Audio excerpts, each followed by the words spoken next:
Okay, look, it's going live. And okay, let me now see it's cranking up. Can you keep an eye also for our excellencies are in or not? So right, you're live now. Yeah. So yeah, I think actually if all of you keep an eye for different people, because I'm, you know, Yeah, that's fine. That's not a problem. both the technology guy and the you know, moderator and the speaker, so I don't want to. I'm not that good at multitasking. So okay, so it's live now then, is it? Yeah, I've got you on live. I think I probably have to keep my Facebook open for that to continue, but I don't know exactly. I've got it open. Okay, all right. No, I'm saying, can I close my Facebook down? Or maybe that will shut it, I think. Don't shut it, just reduce it down to the taskbar down at the bottom. Yeah, okay. So I think we're almost ready. See, Bunni's joined as well. So and I guess the most important thing is once we go live with you starting, we need everyone to be quiet, because the moment any noise happens in anyone's side, it will come up as their page. yeah, and yeah, I guess so. We have.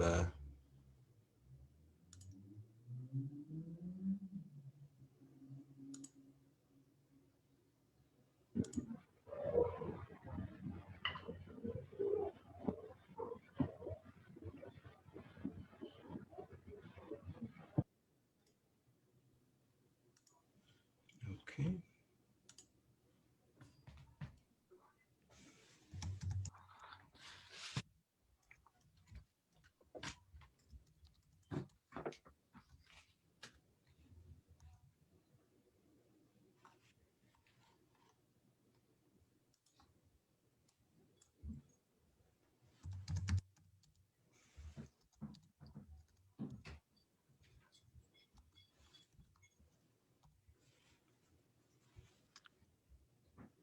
And if anybody is on Facebook or likely to have a device next to them, either the phone or a tab, if you are on Facebook, if you can like and share the page, that would mean that we would be reaching all the different continents and the different countries that people have joined the group from, and it will reach a wider audience.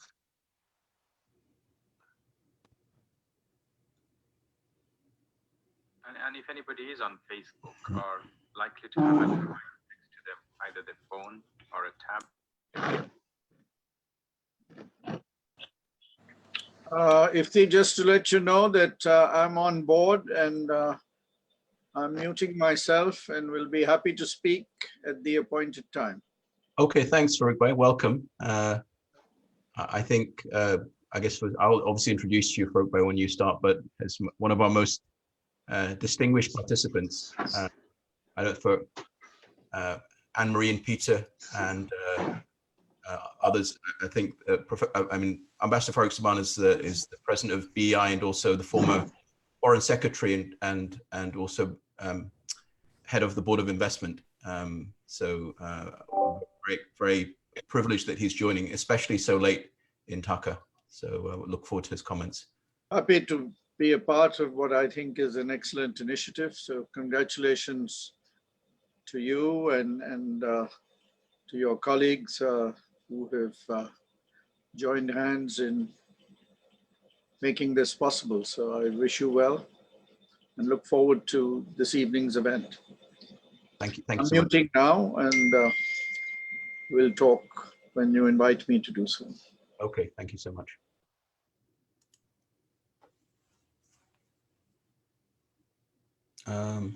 Okay, it's now 4:02, so I think we'll give it another 2 or 3 minutes and then we should start, because I think it's quite a long. We now have 66 participants, so I think probably good enough to get going.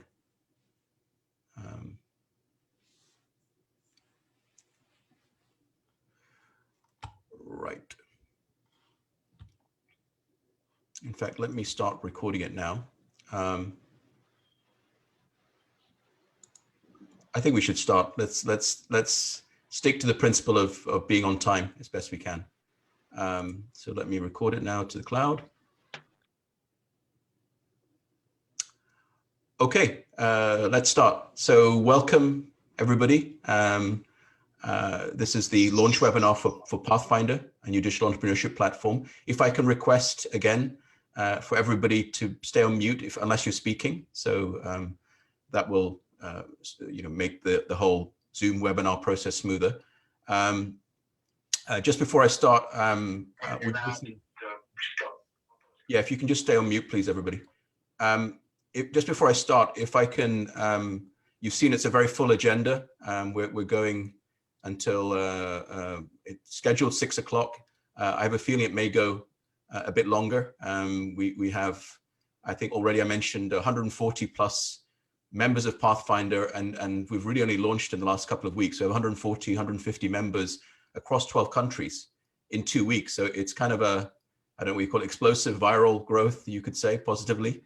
A very wide range of different people, from tech entrepreneurs to academicians to people in public policy. And I think that although we're scheduled to finish at 6, we may run a bit over. I guess the good thing about Zoom, I was saying to some of the participants at the beginning, good thing about Zoom is that you can feel free to, put your camera off and stay on mute and go and make a cup of tea or make dinner or read War and Peace if it goes on too long, and come back. But I want to make sure everybody has time to speak where possible. I'd also request, as a matter of housekeeping, firstly, when people do come into the Q&A to speak, please don't feel the need to introduce yourself, because that will drag everything on. Everybody's been introduced on the Pathfinder WhatsApp group. Secondly, I would also encourage all of you to ask questions and make comments in the chat in Zoom. And Litu and Muzahid and Jamal will be watching the chats and bring it to my attention, and we'll try and answer questions or make comments watching the chat. So I think that will also save time. So again, thanks everybody. I think we're up to 80 participants on the Zoom, and we are Facebook living on multiple platforms. It's also being recorded. We'll upload it to YouTube as well. So I think we're certainly reaching a lot of people. With that, it's now 4:05. So let me start by handing it over to Airbnb, and they're like, no, somebody's already there. Like, I don't know what. Yeah, Maria. So if I can hand it across to Bashir Bhai, and then who is the chairman of British Bangladesh Chamber and is also the founding chairman of Pathfinder. Bashir Bhai has played a very important role in bringing all of us together, and I think this is a fairly unique experiment. So Bashir Bhai, would you like to make a few comments and welcome everybody? Thank you, Ifti. Our Excellencies is joining soon, so let me address her also properly. The Excellencies, the High Commissioner, Saida Munna Tasneem, joining soon, Honorable Ambassador Farooq Subhan, distinguished speakers, participant, a warm greeting from London. It is a great pleasure and privilege to welcome you on the launch of digital entrepreneurship platform Pathfinder Hub. The goal and objective is to promote men and women, engage, inspire, and incubate entrepreneurs to a new digital economy and build a strong bridge of partnership platform between UK and Bangladesh. What a great time for a launch of a Pathfinder on the occasion of the 15th anniversary of the independence of Bangladesh. This will remain a truest historic moment, and you are the part of the future.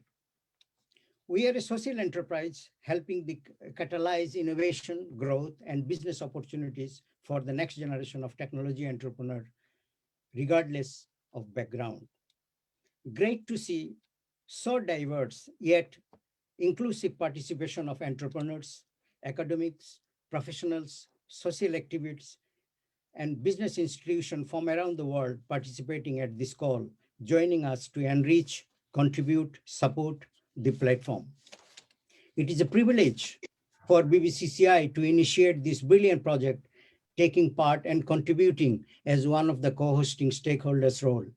It has only been possible to come so far in so short period of time due to the devotions and support and leadership by Ifti Islam, the CEO, of this platform and his excellent team and our Pathfinder member.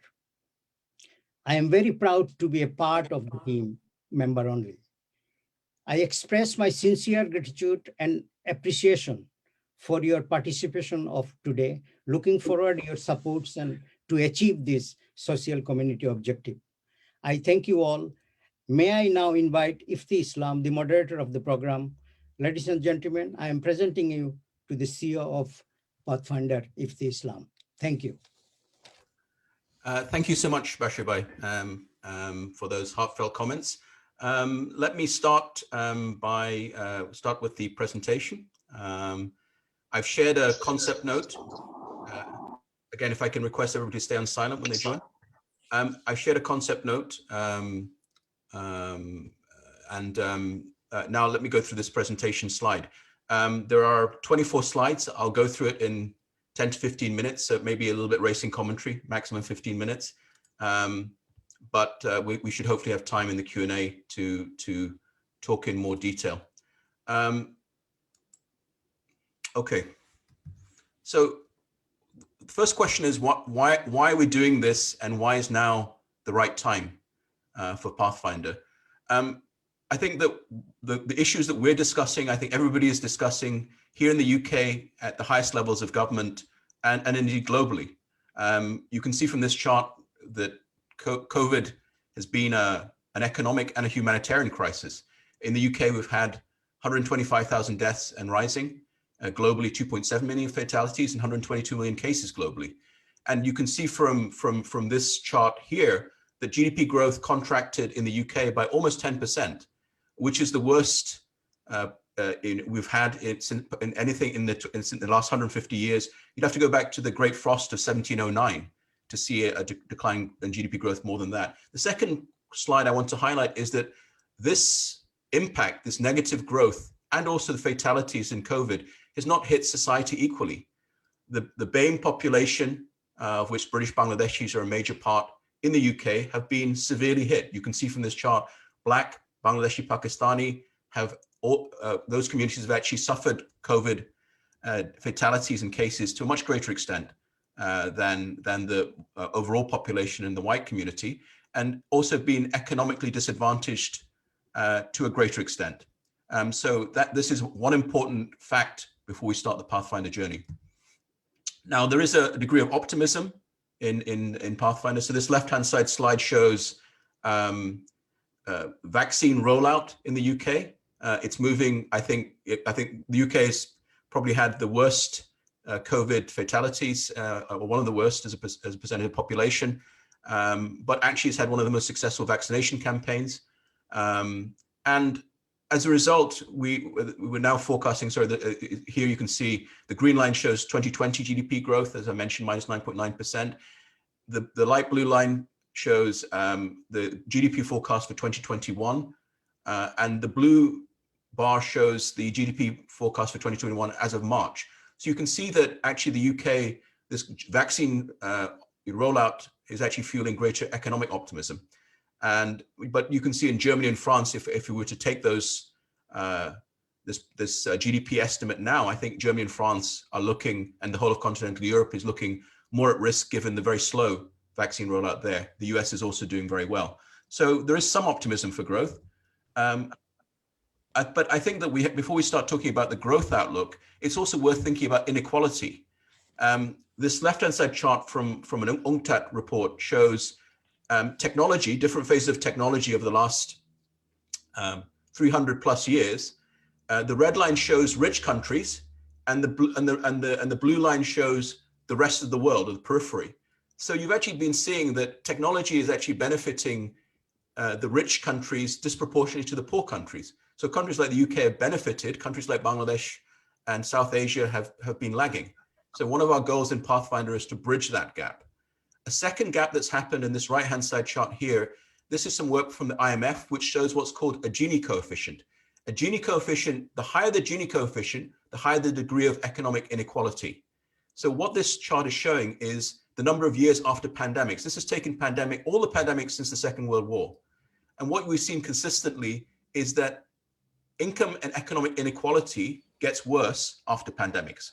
So again, we have to think about that in terms of the growth and recovery strategy post-COVID. The next slide shows, this is from the Pew Research Center, and it actually says that many people, even before COVID, were pessimistic about the future. This is from spring 2019. And this first one shows the number of people optimistic about that the gap between the rich and the poor will get narrower. The majority of those polled in this global survey thought that income inequality was going to get worse. Most people thought that the political system doesn't work. A majority were not convinced there were well-paying jobs available, and many were worried about the education system in their countries. So I think when we think about the government's recovery strategy, all the way down to Pathfinder's own strategy, we should think about. Yeah, if we can stay on mute, please, everybody. If we can, then I think we can. We have to bear this in mind. So another question that I think everybody from the Prime Minister and the Cabinet down to all of us in society have to think about is what kind of recovery do we want? And I would say, I think there's a buzz phrase, build back better, but what does build back better mean?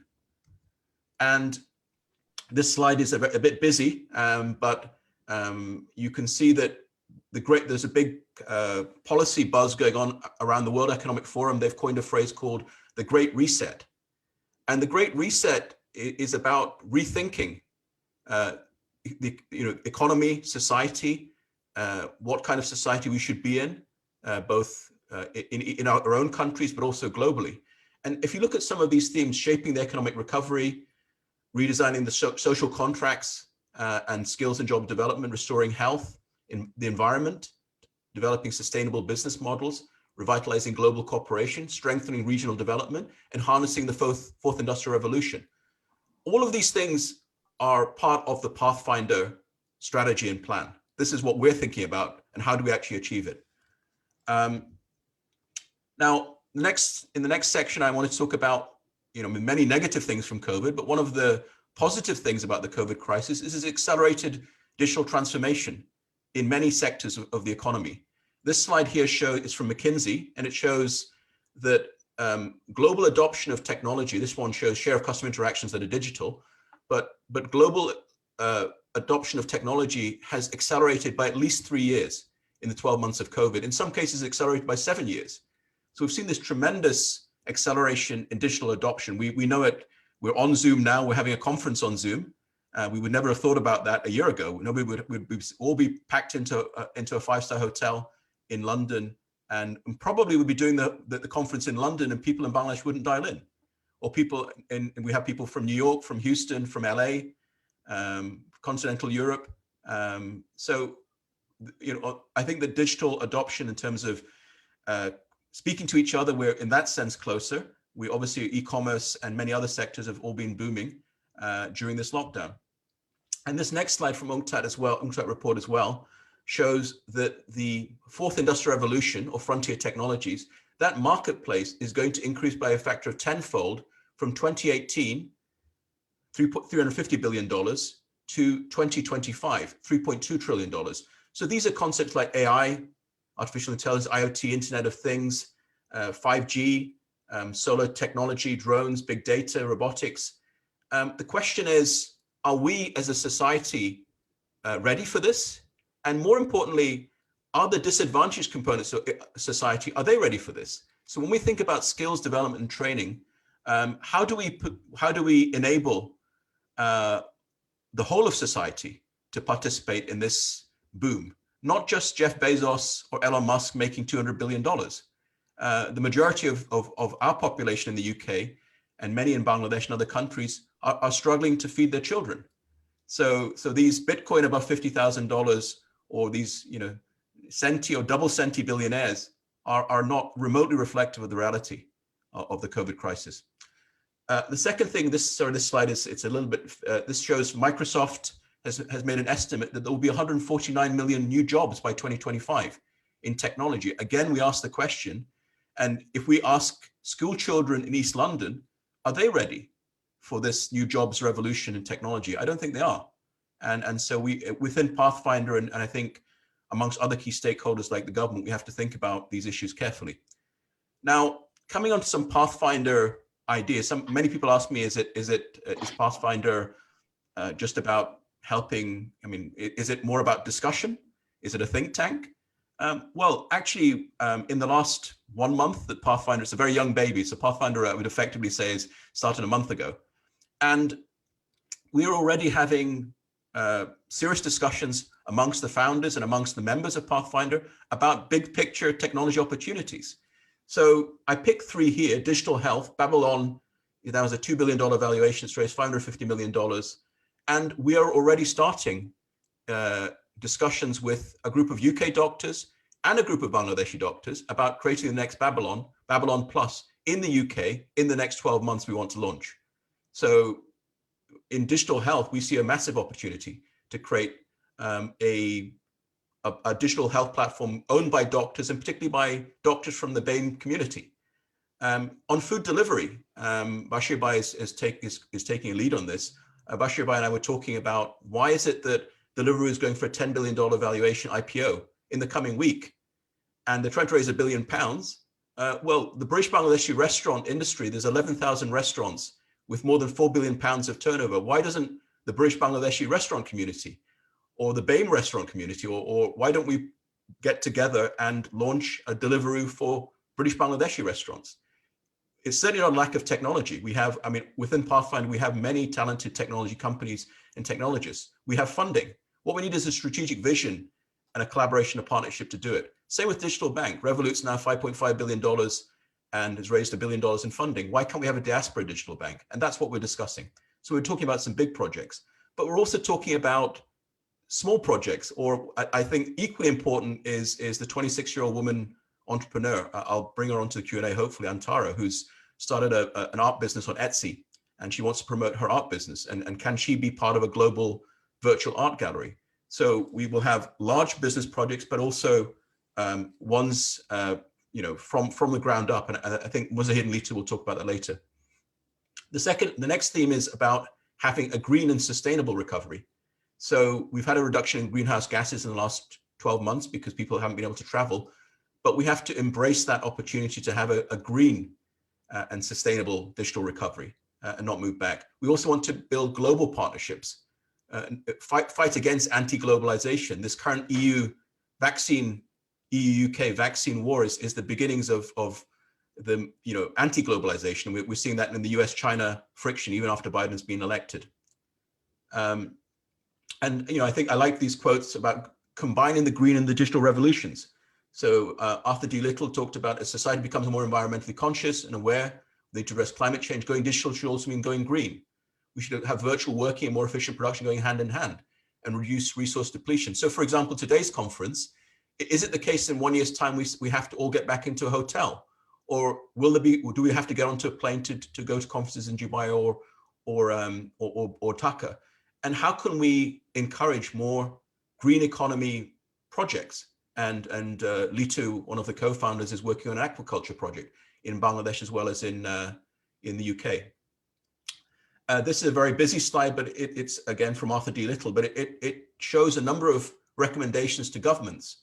What can governments do to have the right policies? And we see Pathfinder as being a complementary and synergistic organization with other key stakeholders, whether that's the UK government, the Bangladesh government, UK regions, mayors, other civil society organizations and other businesses. We want to find new opportunities and win-win through partnership. And just getting towards a conclusion, we have a 6-point plan for digital recovery. So put digital at the core of the recovery strategy, have a digital recovery for all, not just a happy few. Thirdly, make it a green and digital together, I mentioned. Fourthly, ensure that we improve ICT skills and digital literacy and reduce the digital skills gap. And I think Muzahid will be talking about that in his section. Also, we have to use governments to catalyze digital adoption. And we have to give feedback to governments. I mean, Rishi Sunak, the Chancellor, has announced, for example, a 375 million future fund in the March budget, and that's great. But he's also said that the minimum application should be £20 million. So what is being done for startups? where there may be a lot more innovation. So we also have to empower small businesses and people who are thinking of getting into business, new entrepreneurs. So we need to come up with innovative ideas that we engage the government and help them help them jointly achieve that. So just in terms of the ideas, we've already talked about the vision statement. If I could request people to stay on silent, please. So you can see in terms of the vision statement. So we have a lot of people already, 150 plus people have lots of ideas. We're going to engage with lots of these key stakeholders. And you know, we have let's say a bias, you could say, or a prioritization on minority, the BAME population, the younger youth or the younger generation, and women. And somebody asked me, you know, I'm joking, but somebody said to me, well, I'm 55-year-old, I'm 55-year-old, you know, entrepreneur. Does that mean I'm a male entrepreneur? Does that mean I'm excluded? And we're not trying to exclude anybody, but I think these three segments of society have been underrepresented, under-resourced, and we would like to prioritize them. So some of these issues, some of the actual incubator model, Lito is going to go through in his discussion. And also in terms of the service delivery here, I'm going through this very quickly because Muzahid will also discuss some of the delivery, and we'll come on to that after the panel discussion, and also the outreach as well. So with that, let me move on to the panel discussion, but I'd conclude by saying in this panel discussion, we have a very esteemed group of panelists, and I wanted to really get everybody's thoughts as to how we can make this digital, green, inclusive recovery happen. What should we be focusing on collectively as a group? Do you have feedback on Pathfinder's objectives in addition to the macro outlook? So let me now start by bringing in Anne-Marie Martin, who is the International Affairs Director of the British Chamber of Commerce. Anne-Marie, I'd love to get your thoughts on what you think we should do for the digital green recovery, and what do you think about Pathfinder? Anne-Marie. I'm blown away, actually. I think it's so impressive. I read the concept document you sent me. I looked at the website because my curiosity was definitely triggered. I think it's absolutely fantastic. And I think placing innovation at the heart of recovery and business transformation is absolutely imperative. I think like in any challenge, there's always an opportunity to reconsider the way that we do things. I saw that phenomenon come to the forefront after the EU referendum vote, and we're obviously now seeing it again with this latest difficult period, shall we say, to put it mildly.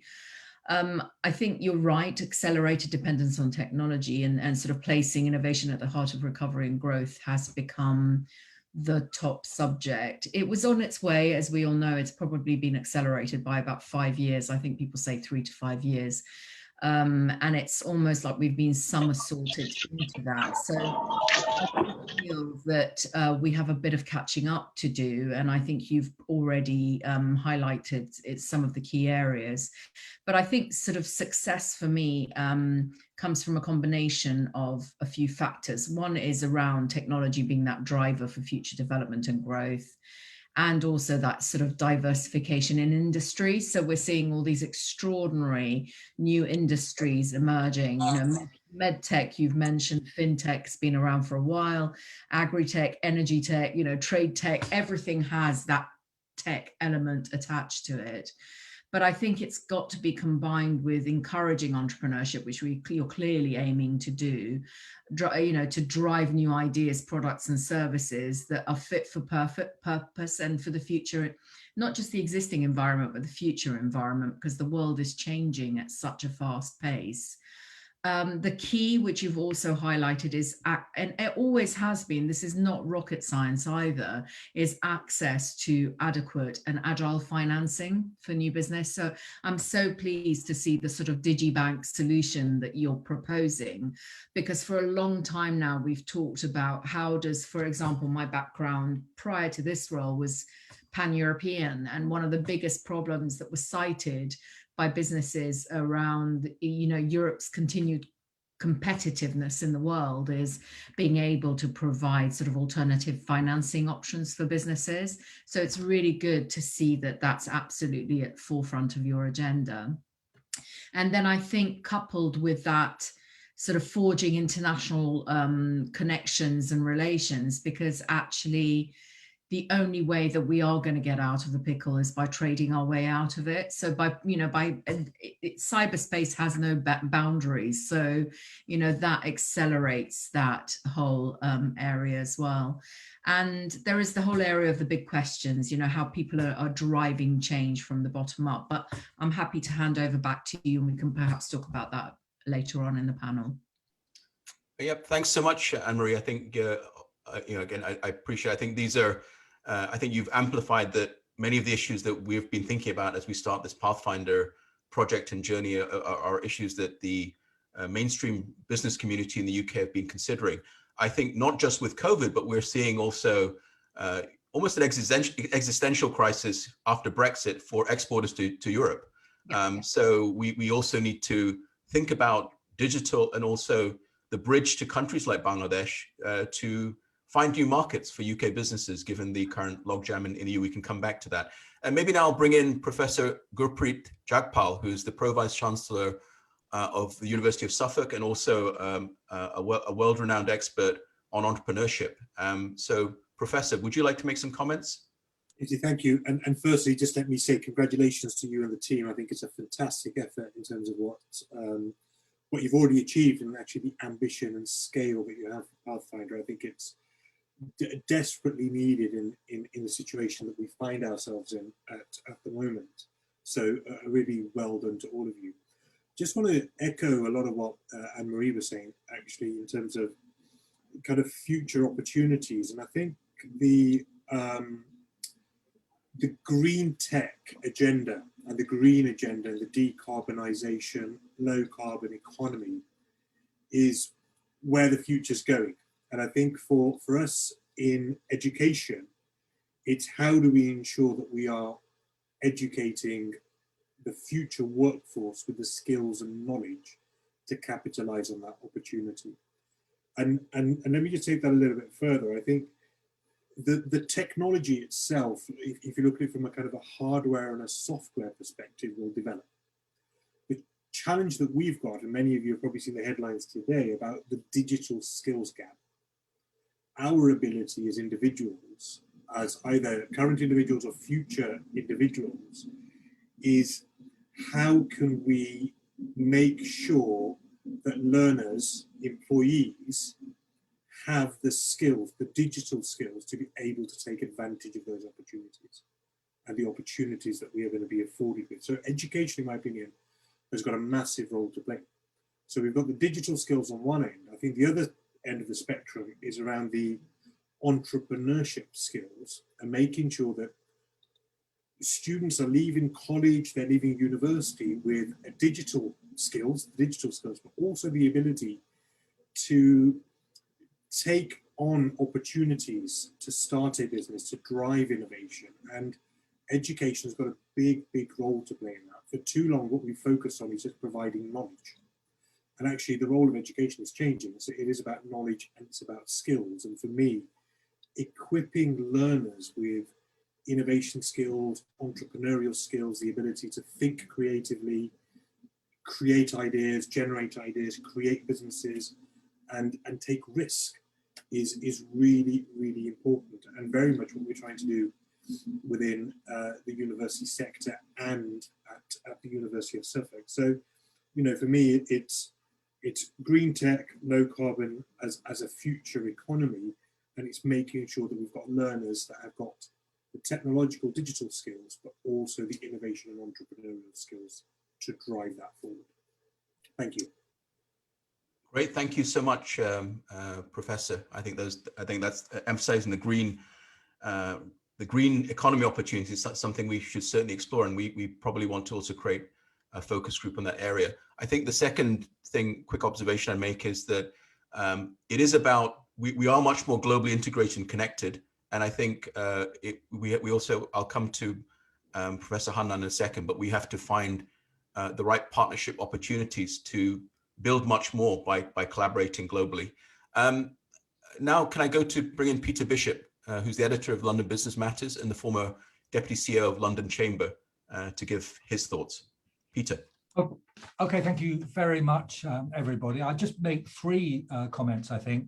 One about the initiative itself, without trying to echo too closely, although I agree with everything they said, the words of Amory and Professor Jagar. Secondly, I'll bring it back to Bangladesh, actually, and the London Chamber experience of Bangladesh over the years. I know this is, obviously rooted in Bangladesh and perhaps the Bangladesh diaspora too, but there are other elements which I would mention.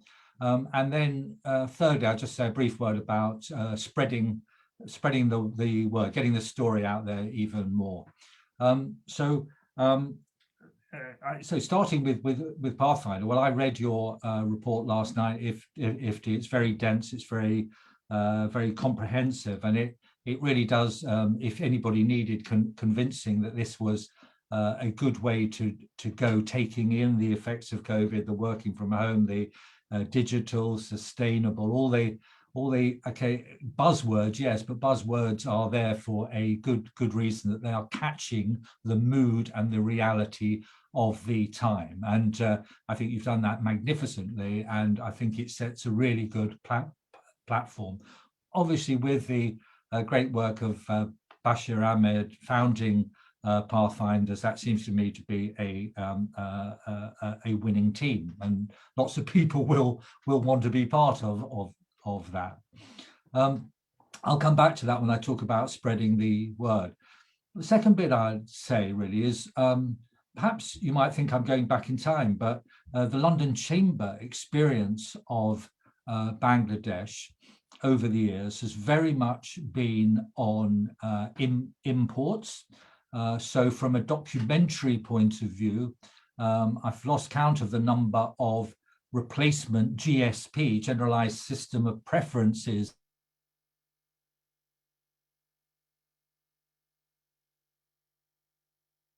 goods.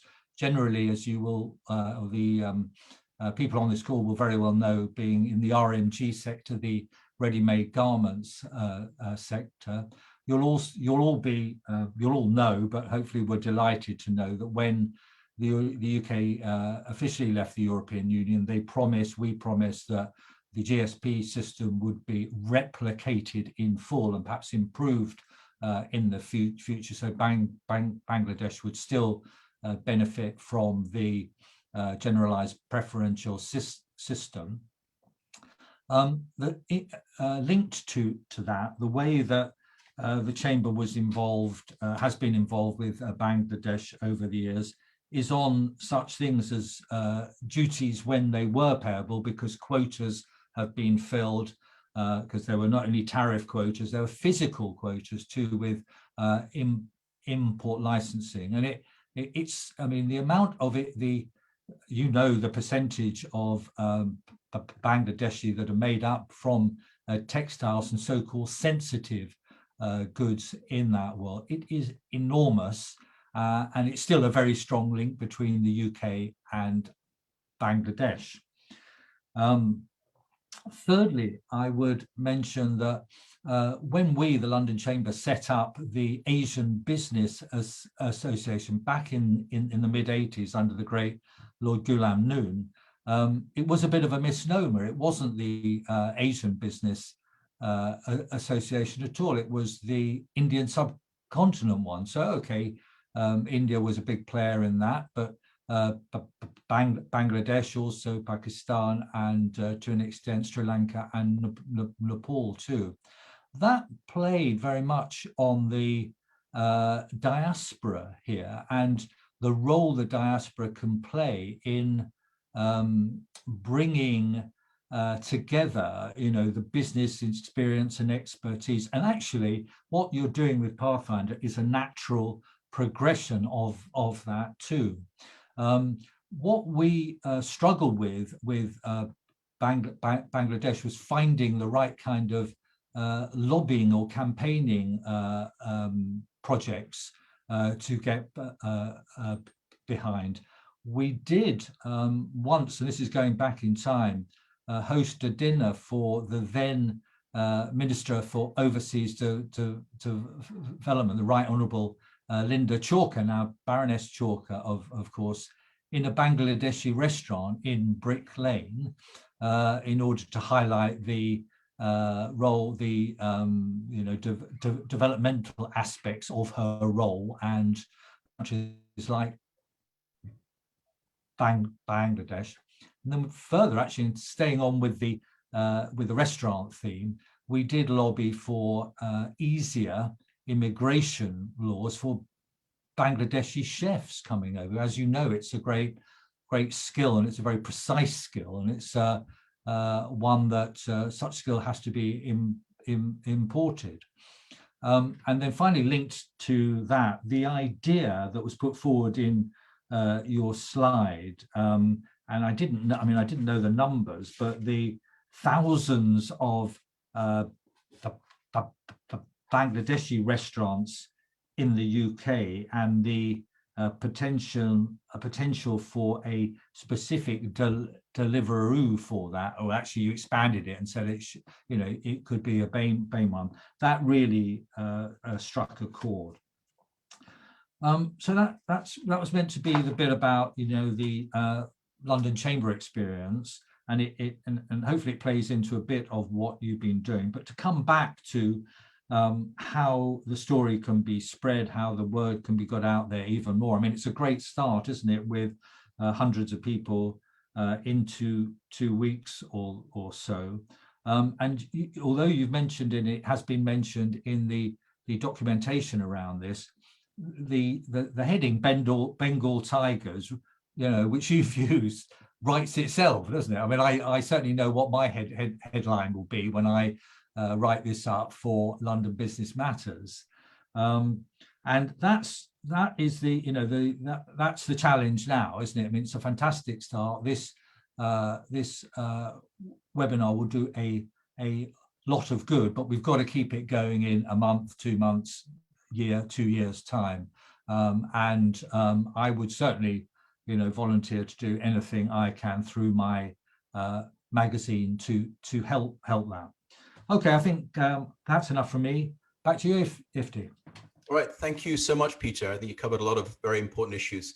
I also welcome Sherry Kuti, who's also joined as well. I mean, before we'll next come to Professor Hannan Chaudhry, but I wanted to also emphasize, I mean, you at one point you did raise, I haven't mentioned yet.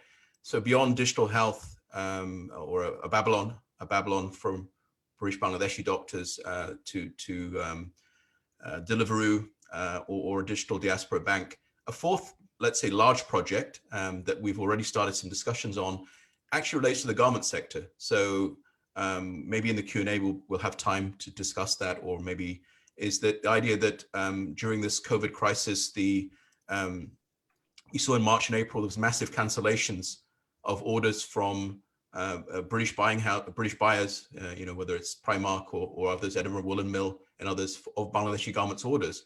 And I think that it's become clearer to Bangladeshi business people, and especially the garment sector, that they should be held hostage by buyers. So B2C, that is directly to consumers in the UK, is another major opportunity for British Bangladeshi RMG companies, but also for British businesses. And I think that Bashir Bhai maybe later on will comment on it, maybe in his closing comments. He's already had a discussion with Andy Street, the mayor of Birmingham, and maybe Birmingham or Manchester or somewhere else can be the new RMG hub. So we can find a better model than Boohoo for a hybrid model of garments made in Bangladesh and finished in the UK.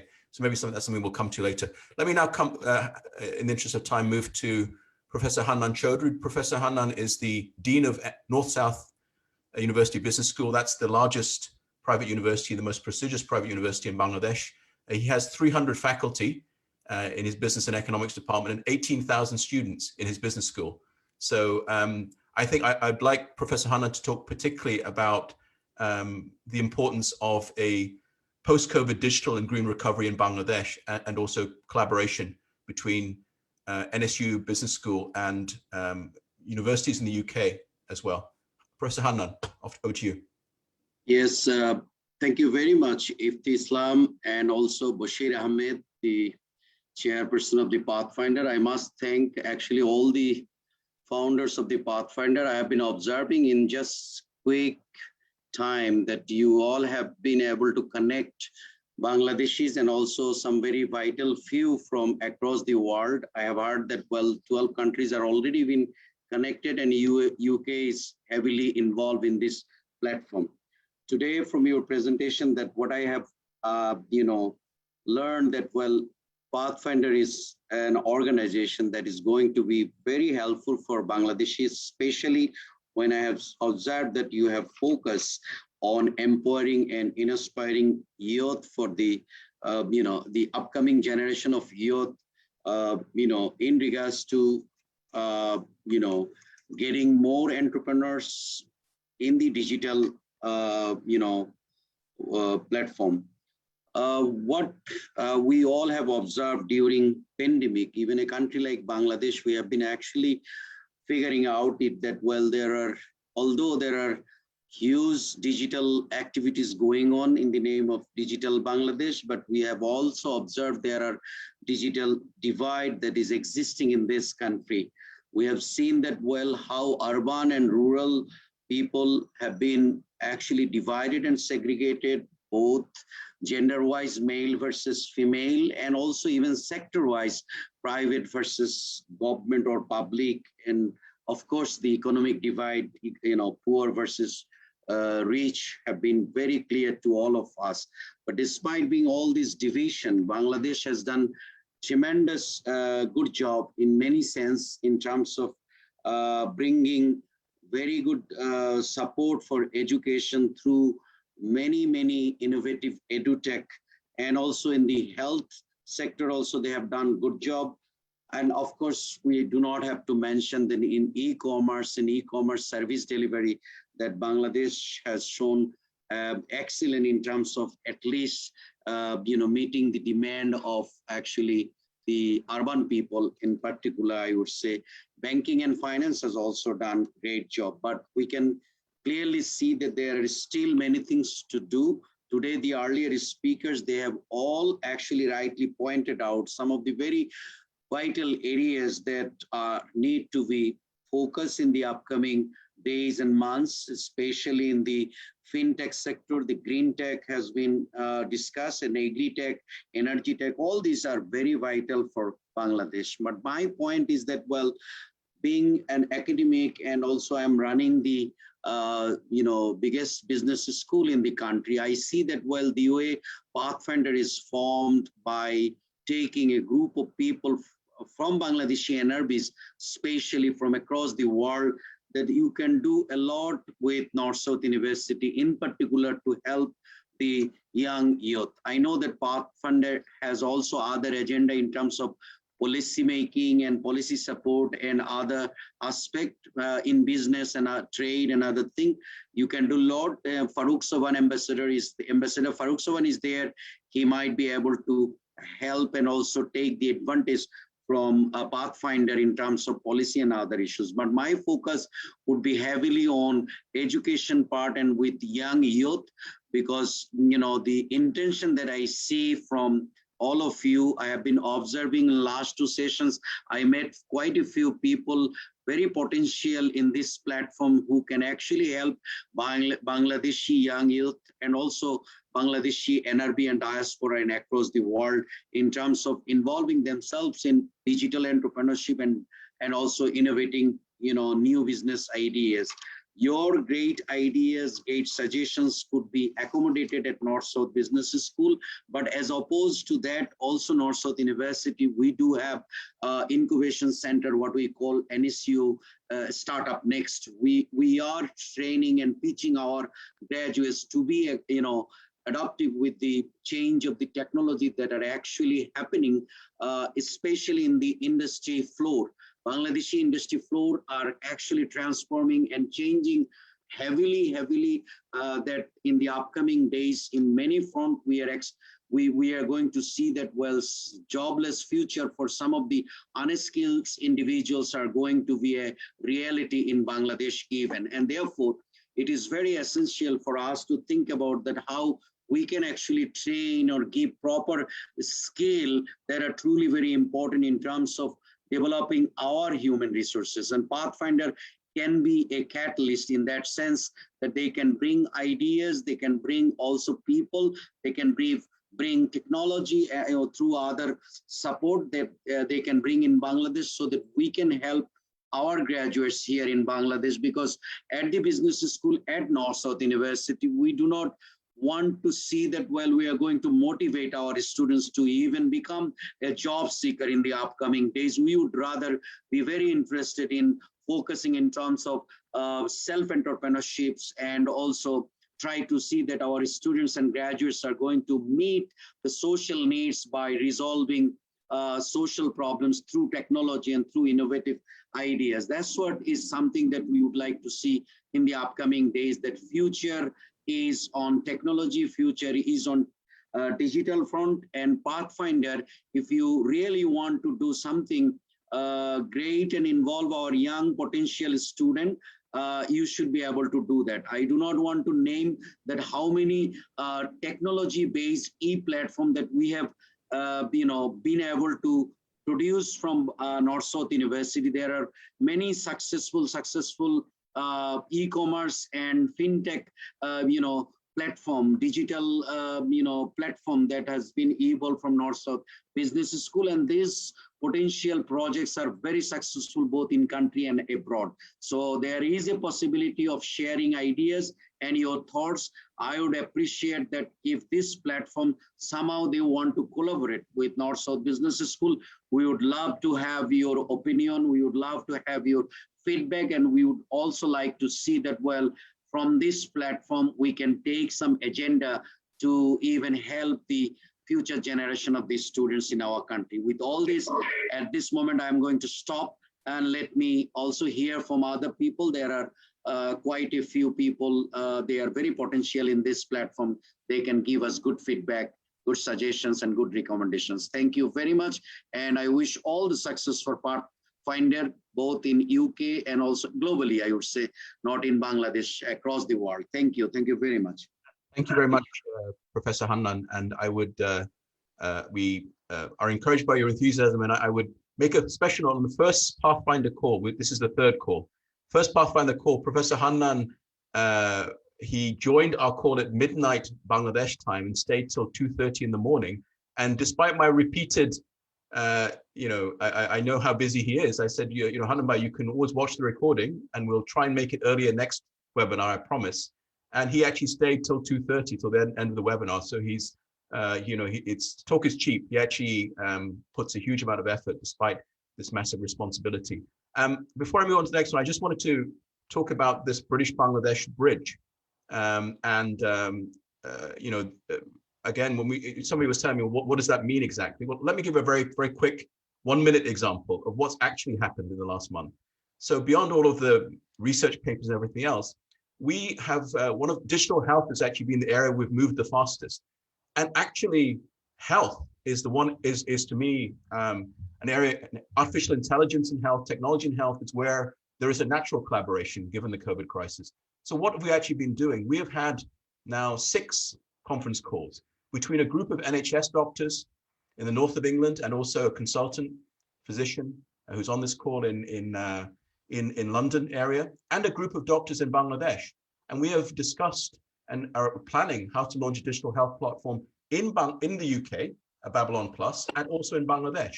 And the old colonial mindset is whatever is done in the UK, that's, Bangladesh will take that, and other countries like Bangladesh. And I think the model has changed. So we are working potentially on a COVID super app for Bangladesh, which we can implement in the UK. We're working on mental health apps in Bangladesh, an AI chatbot that can be implemented in the NHS. And some of the ideas we developed with the NHS can be implemented in Bangladesh. And we're looking at genomics projects in Bangladesh, might be implemented in the UK. So we're already seeing this fusion of idea and not just entrepreneurial creation, but also in really critical areas like health with COVID. Now, let me move on to, I think I'll bring in some of the doctors in our Q&A session. Let me move on now to Abdus Hamid, who's on the Conservative Party Science and Technology Forum. Abdus. Thank you very much, Ifti, and a warm greeting to all our guests here today. I think one of the things that we basically have to ask ourselves here as well is we talk about this British-Bangladeshi bridge, but the challenge that we have is the British-Bangladeshi side is the actual challenge itself, because if you look at the digital entrepreneurship take-up from within the British-Bangladeshi community specifically, that in itself is extremely low. And my main reasoning for getting involved with Pathfinder is to see how we can basically attract and help those British Bangladeshis and get them involved in the digital entrepreneurship platform, because that's the area that's basically lacking. Because I effectively, I'm involved with a charity called Founders for School, and also Sherry will probably, hopefully, maybe talk about that a little bit. There's also an app that the organization has developed around something called Workfinder. Now, the challenge that I have sometimes is I'm also a governor for a school, but when I go and introduce this particular app to the school, the take up of that, especially from inner city schools that are highly dense in terms of BAME students, the take up is very, very low. So if we don't have a feeder supply of British Bangladeshis who are able to take up the mantelpiece of digital entrepreneurship, which is significantly lacking at the moment, then for us to be able to say that we're building that bridge between British Bangladeshis and Bangladesh in terms of an entrepreneurial digital platform, I think that's non-existent at the moment. I think the challenge for us is how do we convince British Bangladeshis to take up the idea of digital entrepreneurship. And last point, basically, if you look at the TechCrowd website in terms of the top 50 BAME digital entrepreneurs, there's not a single British Bangladeshi in that particular list. So that's something that I think we need to basically think about. And from a Pathfinder's perspective, I think it's a great initiative. And I think if we can basically successfully feed in more British Bangladeshis into the digital entrepreneurship cycle, then I think we would have succeeded, basically. And I'll hand that back over to Ifti. Thank you very much, Ifti. Thanks very much, Abdus. That's all very important points. And I think we're now going to come back to the Pathfinder platform, and then we'll spend 10 minutes going into a bit more detail about what is Pathfinder, what our goals are, and then we'll go to some of the distinguished panelists, speakers, starting with Dame Sherry. So on Pathfinder, before I bring in Litu and Muzahid, let me simplify it. I think maybe the 15-page concept paper is a bit difficult to digest. This PowerPoint will also be put on the Pathfinder website, but I can summarize it very easily. There are 4 main objectives of Pathfinder. One is to inspire, motivate, and educate, you can say. So we're going to do 15, 20 plus webinars. We'll have a lot of different discussions. Some will be very structured. The next major webinar will be on April the 9th, which is going to be for the restaurant industry, food and restaurant sector. So digital transformation in the food and restaurant industry in the UK. So of which, creating a British Bangladeshi Deliveroo is part of that discussion. We will also have, we'll have a whole range of webinars. We have thought pieces and other research papers. We're also planning a Dragon's Den, what we call Bengal Tiger, so a Dragon's Den apprentice type program with Channel S in Q4. So those are important. The second thing that I think Litu will go into more detail is going to be on mentoring businesses.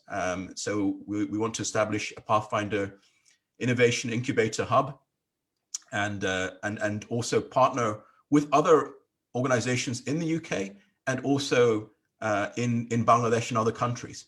So building that, let's say, entrepreneur factory, and actually something that both Litu and Muzahid will talk about is an entrepreneurship academy, which will include doing things like coding academy. So giving these digital skills. So that's the second major focus. The third major focus is on fundraising. And that's what Bashir Bhai originally came to me about. How do we actually create funding amongst the British Bangladeshi angel investors group? So that will be one focus. We also want to get a crowdfunding license. to enable us to finance Pathfinder and other entrepreneur projects, institutional funding from the UK government, and also from other institutional capital. So financing is the third major. The fourth major area is this British-Bangladesh bridge, but indeed the global bridge. So between the UK and Bangladesh, and the UK and other countries, how can we find new partnership opportunities and think outside the box to create new digital opportunities? So those are four major things. But before I hand across to Muhsin Litu, I would again, I mean, we've talked about big ideas like Babylon, a new Babylon, or Deliveroo, or the next digital diaspora bank, or B2C in garments. But I would also emphasize that we give equal weight to the small entrepreneur. And that's what Litu is going to be talking about. You know, talk is cheap, as the expression goes. And we are equally encouraged and enthused by somebody sitting in their bedroom who may be unemployed or not quite sure about their future, who starts a new business. And if we can help them, motivate them, mentor them, support them to do that, that's as important as the mega digital bank project or digital health projects. So I think our goal is to generate 10, 20 plus new digital businesses by the end of this year to help support that. So with that, let me hand across to Litu, and then I think Litu will speak, and then Muzahid, and then we'll come to the distinguished panelists.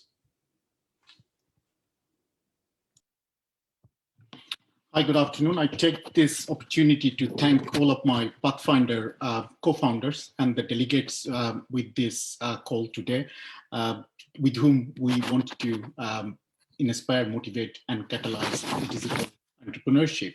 Now, we identified three key problems, and we started planning to solve them from our dynamic Pathfinder platform. So the first problem is a communication gap. There is a noticeable communication gap between the generations, especially in the ethnic communities in the UK. Therefore, our problems are not discussed, and hence we cannot support one each other. So through this Pathfinder platform, we built a bridge to encourage, empower, and develop young people and women. The second problem is informal crowdfunding. In the UK, tens of millions of pounds is invested through community-based crowdfunding, which is not formalized.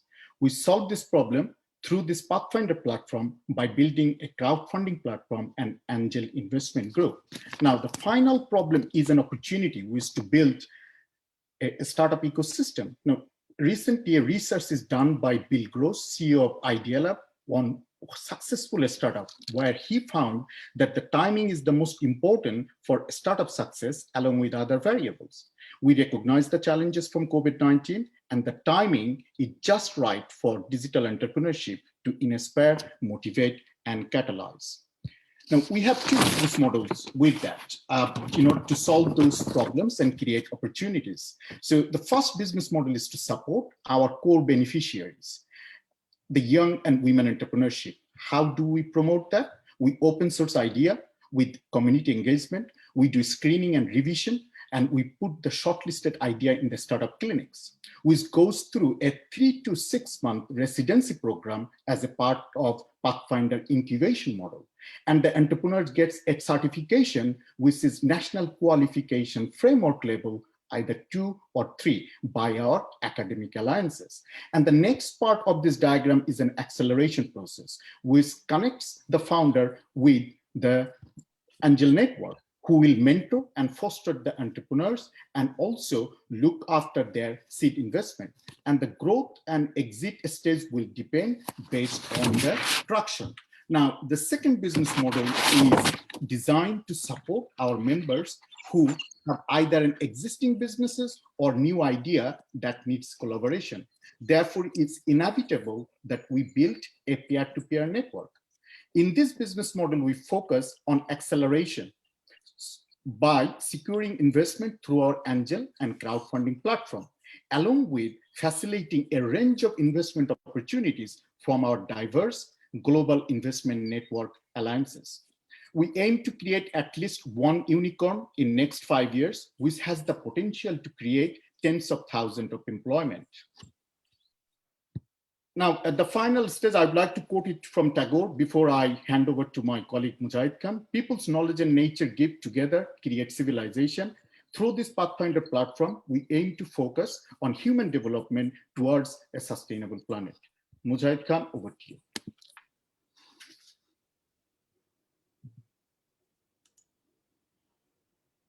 Yep. Hi, Muzahid, do you want to jump in? I just to introduce Muzahid is going to start now. So while he's getting this ready, the analogy I gave to Muzahid is that we can be a manufacturer of ideas and entrepreneurial opportunities, but unless we can reach people, then it's like building all these things in a factory, in a warehouse. They're sitting in a warehouse, and we're not going to sell anything. So it's not a very good analogy, but basically, how we can reach people. That's one of the most important things. Muzahid, across to you.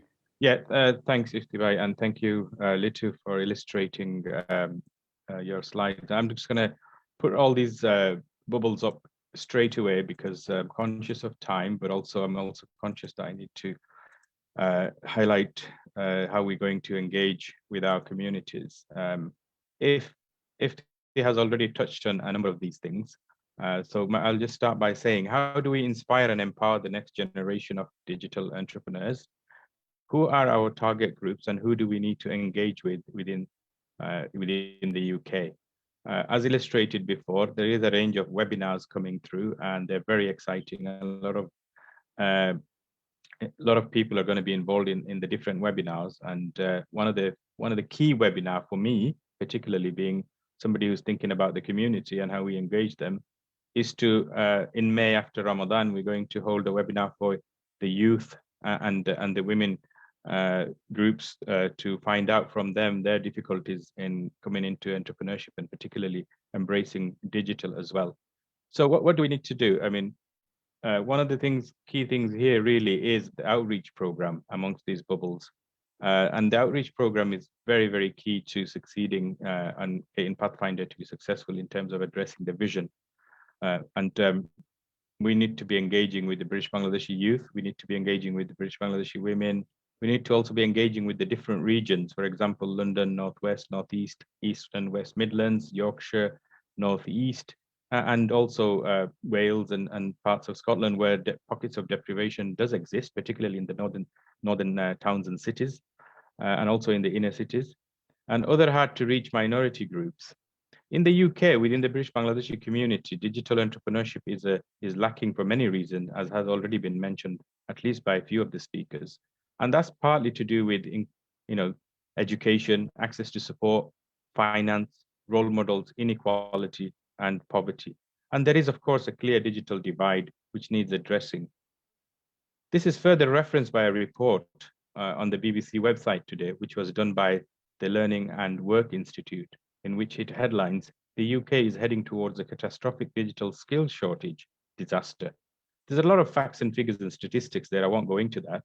And this will be even greater in the British Bangladeshi and the Black, Asian, minority ethnic communities across the UK. Pathfinder can tackle this by establishing, for example, a coding academy and also the enterprise academy. So we're very excited about that. However, how do we reach our target communities? Pathfinder initiatives identified already are timely. In addition to that, we will drill down further into the communities by working with our regional and city connections. We'll establish a group of champions or ambassadors who have connections within those communities. And we will work with the community and community organizations from the civil society, from the voluntary sector, from the charity sectors, and also institutional local partners, for example, like the local chambers, the local authorities and various departments that work with young people, women, and also other members of the community. And the census, of course, will throw up a lot of useful statistics. As many of you know, in the UK, we managed to get our census filled in yesterday.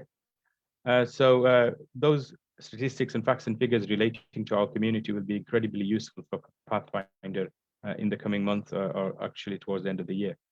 We are working on a number of webinars, and as I suggested earlier on, in particular one is going to be with young people and women, because it is absolutely critical and essential that we listen to their views, their concerns and their difficulties, and also look at solutions that they have identified as well. We also have an ambitious initiative being planned to run an enterprise graduation program within the Enterprise Academy over a 12-month period on entrepreneurship and digital skills, tackling the skills gap, as has been identified already in the report by the Learning and Work Institute and by various speakers. So what will Pathfinder do? Well, of course, we will engage, we will inspire, we will listen, we will motivate, and within the last 4 weeks, as many of you have known, there's a huge amount of knowledge that is floating around in the group. And so nurturing, using that knowledge, our young people is going to be critical. Mentoring and coaching, financing. So we want to support entrepreneurs with ideas. We want to support new home starts. During lockdown, we've seen a lot of home startup businesses to grow and scale. And for example, Mrs. Chaudhary from CH Foods, she's got a brilliant business she started at home, but with digital support and support with the financing and mentoring, this business could be scaled up, and of course, it could be a unicorn in the future. Okay, so my final thoughts are, let's work together to be part of the future of our next generation. Thank you. Thank you so much, Mazid, for I think important comments, and I think that we, in future webinars we'll have time to discuss these in more detail. But we were having a discussion this morning, Mazid, Mazid and I was asking the question: so what happened in Northern Powerhouse? With a lot of kind of hoo-ha, the government announced a Northern Powerhouse project about technology and innovation, decentralization in the Midlands and Northeast. And I'm not really sure much as, I mean, I'm not being disparaging, but can we, work on catalyzing digital entrepreneurs and technology and innovation in the regions or outside of London? But I'd also say the East End of London is and places like that which have been particularly hit by COVID and disparities have increased, that there's another area to focus on. So I think Mazid is, has a lot of important areas of focus and responsibility.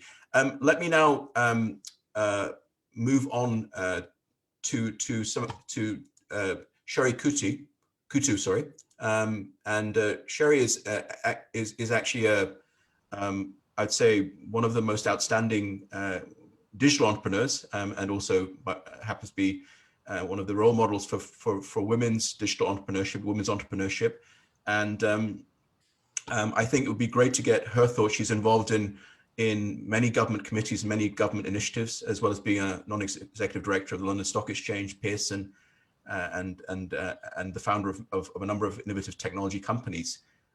So Sherry, I'd like to bring you in and get your thoughts on this post-COVID digital recovery or green recovery, inclusive green recovery, and also any advice and thoughts you have for Pathfinder. Sherry. Great, thank you, and thanks very much for having me, and great to see you all here. So I do have some slides. I don't know if I can share them, but I've shared them on in the chat. But I've been a student of how do you upskill people around entrepreneurship and business for a very long time, and I just wanted to build on some of the other comments. So the need to upskill all adults because of the digital transformation is absolutely immense. And separately and distinct from that, the need to upskill current students, be they at university or be they in secondary or primary, is also really important in addition to their teachers. And those are problems that have been weighing heavily on my mind for a long time, and trying to think about what is the best way, really working in partnership with a lot of other organizations to see what we can do about that. So I'm going to try to share the screen. I have no idea if I'll be able to. Ooh, it looks like I will be able to. This is you can share the screen, Sherry, if you want to just click on share screen.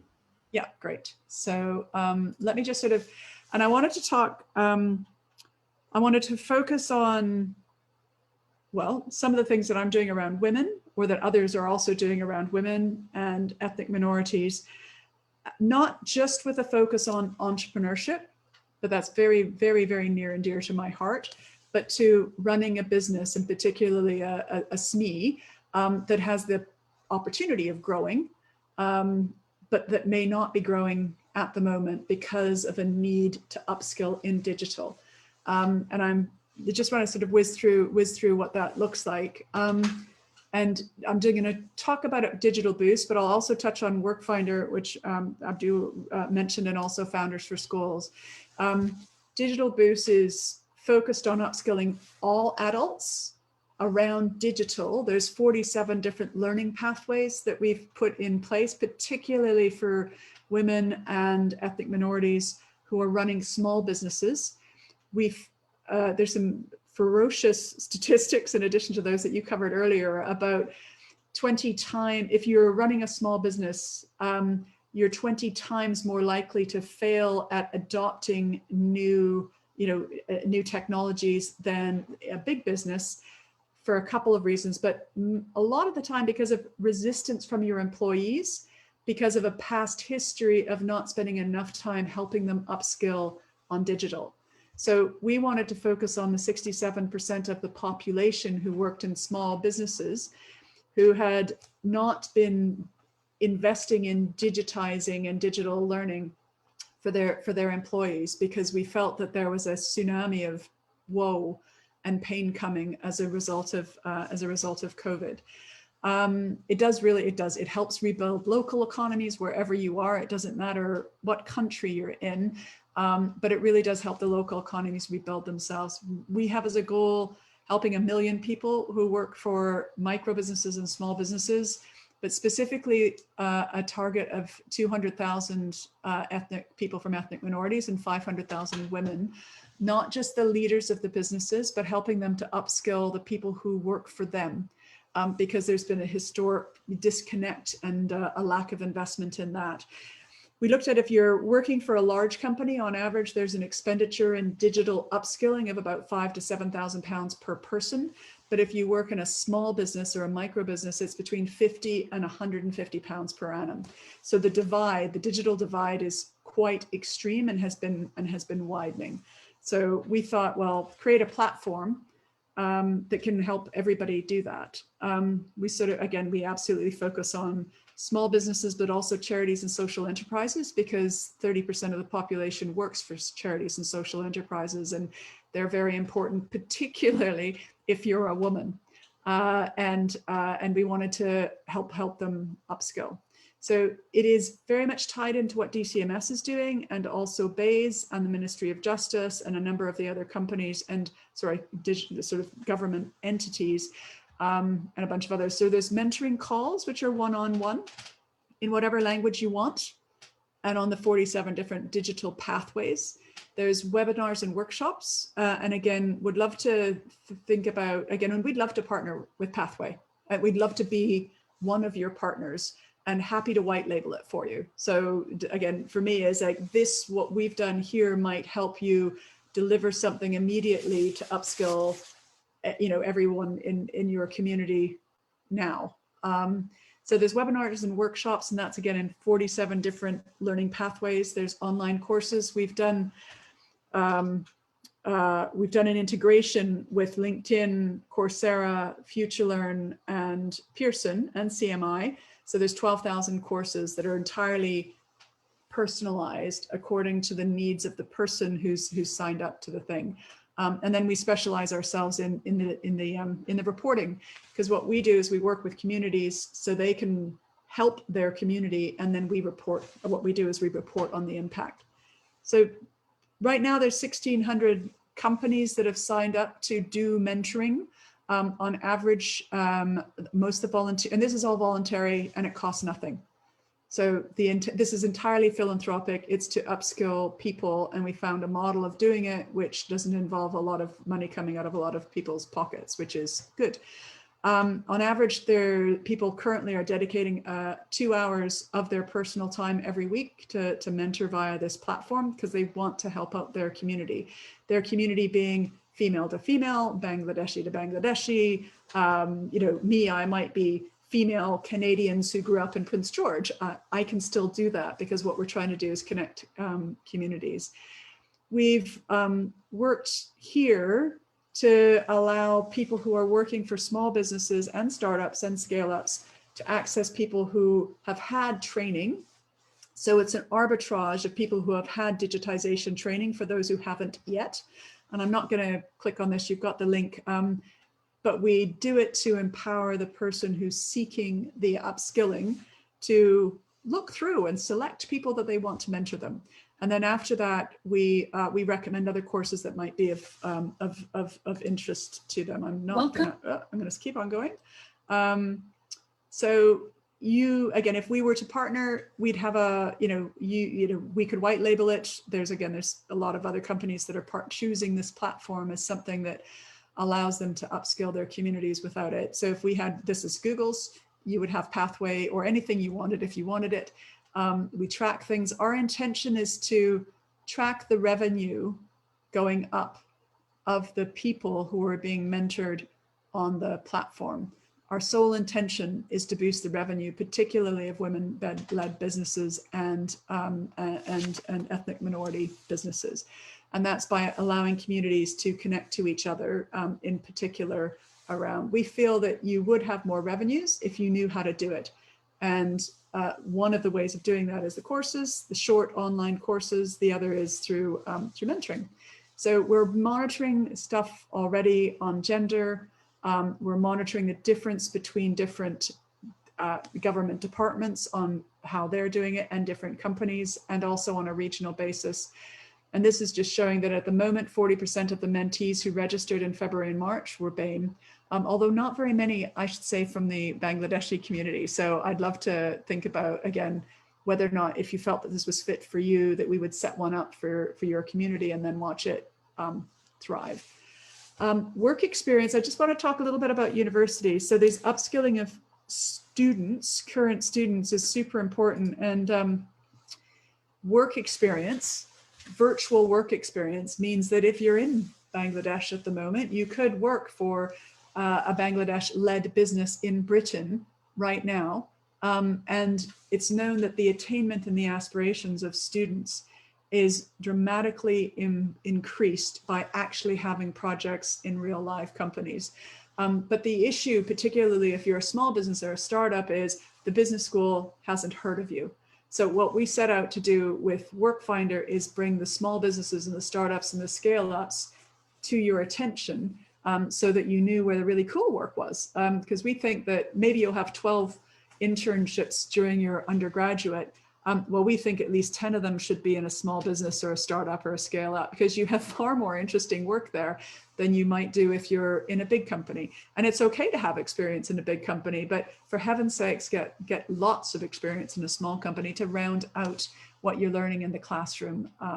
And again, that's been a passion for a long time. It was a spin out of Founders for Schools.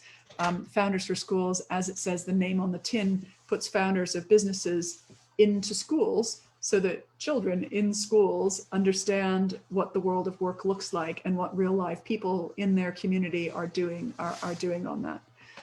So I'd happy to take questions, but that's kind of what we're doing. We think there's an immense opportunity, and it's only by creating interoperability between platforms that we can solve that. We can solve that problem. You put your slide up earlier on the pathway, which is, self-service, workshops, Tiger's Den, startup, mentorship. All of those are really important, and interoperability, probably, I would argue, and partnership is the only way that we'll all achieve our goals to drive our economic growth in our communities together. So we'd love to partner with you if that's helpful. It's certainly something that I love what you're doing. I think you're absolutely spot on. If there's anything that I can do with anything that I'm involved in that can help, sign me up. Yes. Oh, actually, sorry. I think Abdus wanted to make a comment. Yeah, no, I just wanted to firstly just thank you, Sherry. Sherry, I met you quite a while back. I don't know whether you recall, and then I subsequently got involved with Founders for School, and then also did a bit of work for Workfinder as well in terms of advice and collaboration with their app. But the digital boost platform that you spoke about, I think that's a really, really great initiative.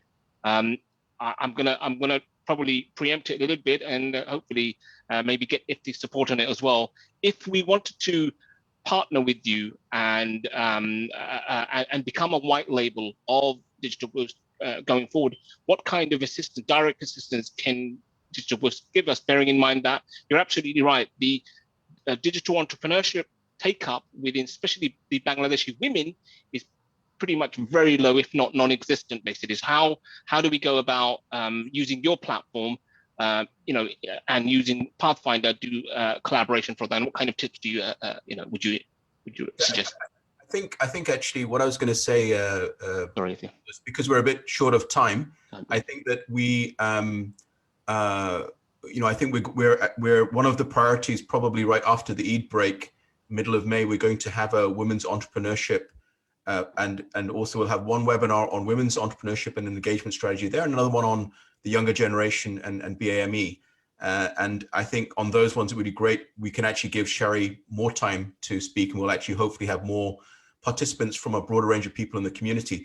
But I can say, I mean, Sherry, just as a immediate response, I think I'm excited and kind of blown away. I mean, I think that excited is somebody, it's kind of almost like when I say somebody would read your mind, and all of the things that you're doing from Digital Boost. So I don't think it's not about white labeling. We would be privileged to be associated. Pathfinder is a very new organization, but I think you hit it spot on when you said, I think how can we, to get to where we are now, to where we want to be, it's about partnerships, cross-fertilization and synergies. And at the same time, for all of clearly you've put in a huge amount of hard work, you and your colleagues in Digital Boost, in Founders for Schools, in Workfinder. And if we can leverage all of the talented people that have built this platform in Pathfinder in the UK to reach the British Bangladeshi community and other BAME communities, and indeed Pathfinder in Bangladesh and partners there, we'd be very excited. So I think we can probably have another maybe follow-up call amongst a smaller group of the Pathfinder leadership team, but very excited and very energized to see what you've done, and thank you so much for sharing the presentation. I also want to acknowledge Her Excellency Saida Munam Tasneem, the Bangladesh High Commissioner to the UK, who's joined. We'll come to her shortly.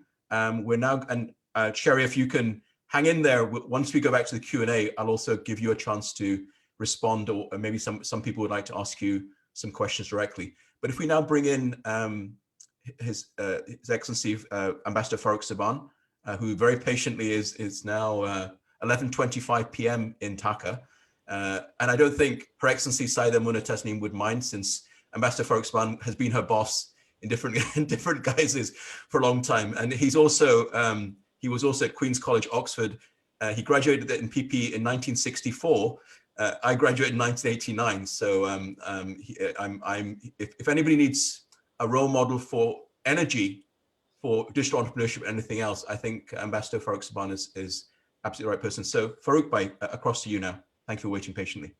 Thank you, Ifti, and let me join the others in warmly congratulating both you, Mr. Bashir Ahmed, and your colleagues who've taken what I consider to be a brilliant initiative, and a very timely one too.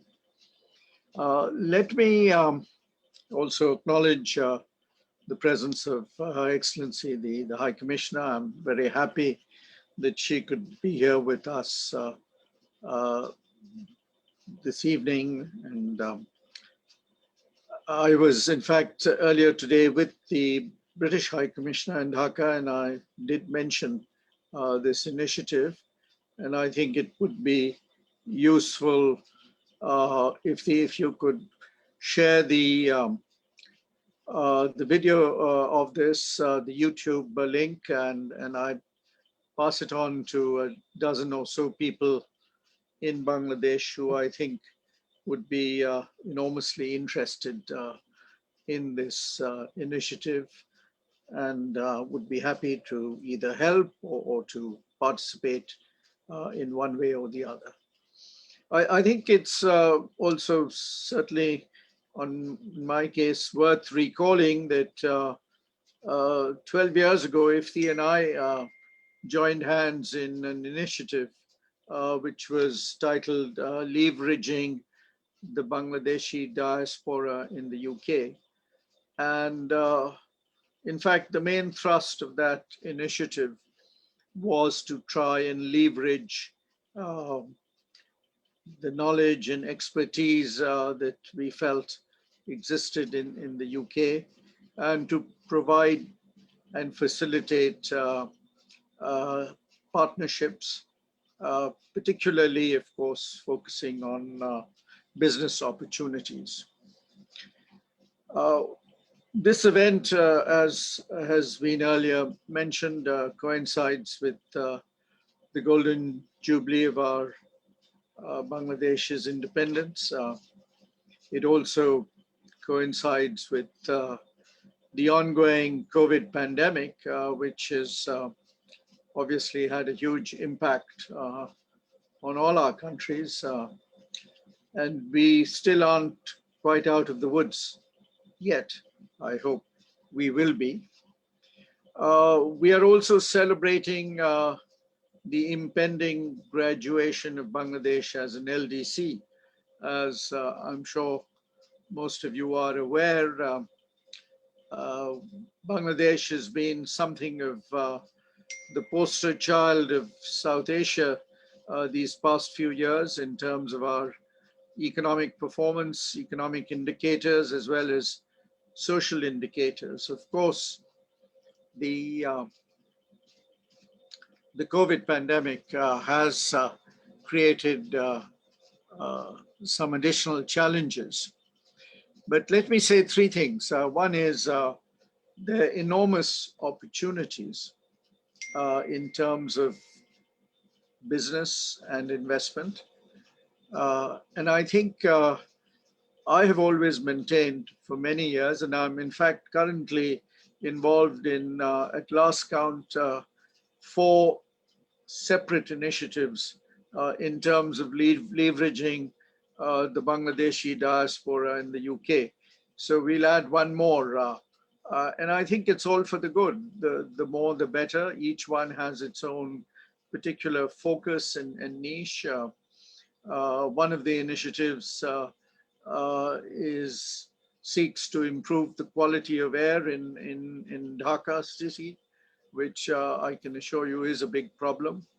I'm also working as an advisor to the British Asian Trust in the UK.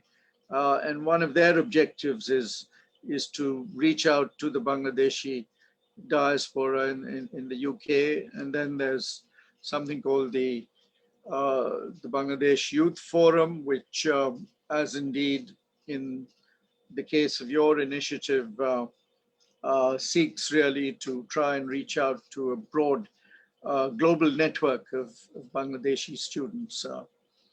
So there are many opportunities, but let me say that digital entrepreneurship, I think, has, the time for it has come. Maybe if we were probably 10, 12 years ahead of time, but I think now is the time to move forward. And certainly on the side of Bangladesh, there's a lot happening in this area. A number of IT parks are being set up. I'm involved in a couple of such initiatives. We have a very active and go-getting IT minister, and they're doing a lot in the area of digital entrepreneurship. And then we now see a number of private equity funds which are also keen to work in this particular domain. I think fintech has taken off in a big way. So the opportunities are there, but learning from previous experience, let me flag 4 particular issues in particular. One is the need really to have a sustainable approach. I've been involved in multiple initiatives where we get off to a flying start and then the enthusiasm tends to taper off. I think sustainability in terms of the initiative is going to be a key factor.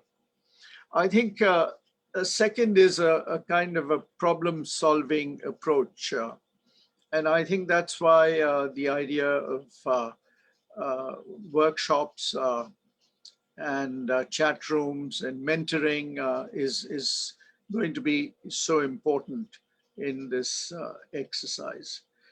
I think that the third is this whole bridge building exercise. And I think IFTI is very strategically positioned with one leg in the UK and one leg in Bangladesh to facilitate this. But, there are a dozen different areas and sectors where we can be working together on different initiatives. We know that one of the major challenges arising out of the COVID pandemic is the huge impact it's had on SMEs. I helped to set up something in Bangladesh called the SME Foundation. My understanding is that it's facing challenges in providing the kind of help, mentorship, and financial support that SMEs require today. And finally, I think what is going to be extremely important is the ability to reach out to the younger generation. I fully endorse the idea of reaching out to women. That was in fact the #1 priority of the SME Foundation. We've seen that given the chance and the opportunity, women can do exceptionally well, and they do need the support and the mentoring. And finally, to say that in all the initiatives that I've been involved in recently, what comes up is the #1 requirement is skills development. And I think this is where the expertise of our friends who are on this network can play a major role in providing the necessary training, because that's going to be a key factor, but also to understand that when we speak about skills, we're talking about skills at different levels for different groups of people. So we may even, people who we consider to be right at the top of the pyramid here in Bangladesh, who may be running a digital platform or a digital company, they themselves have ample scope for further improvement. So this, to me, is going to be the key opportunity provided by this platform. So congratulations and good luck. Thank you. Thank you so much, Farooq Bhai, Your Excellency, and for your, I think, so you're a veteran of both entrepreneurship, but also how best to leverage the diaspora. With that, now let me move to Her Excellency Saida Munna Tasneem, the High Commissioner for Bangladesh to the United Kingdom and Ireland. Your Excellency. Thank you very much for inviting me here, IFTI, and also thanks to Bashir Bhai, the great entrepreneur and business leader in the UK. I know both IFTI and Bashir Bhai, they represent, like Ambassador Farooq Subhan has said, and he's truly my boss and my guru as well. So, what he said is that you two have a unique advantage of having your foot in two boats, and both in Bangladesh and the UK. So you're really best placed to create this very dynamic Pathfinder initiative.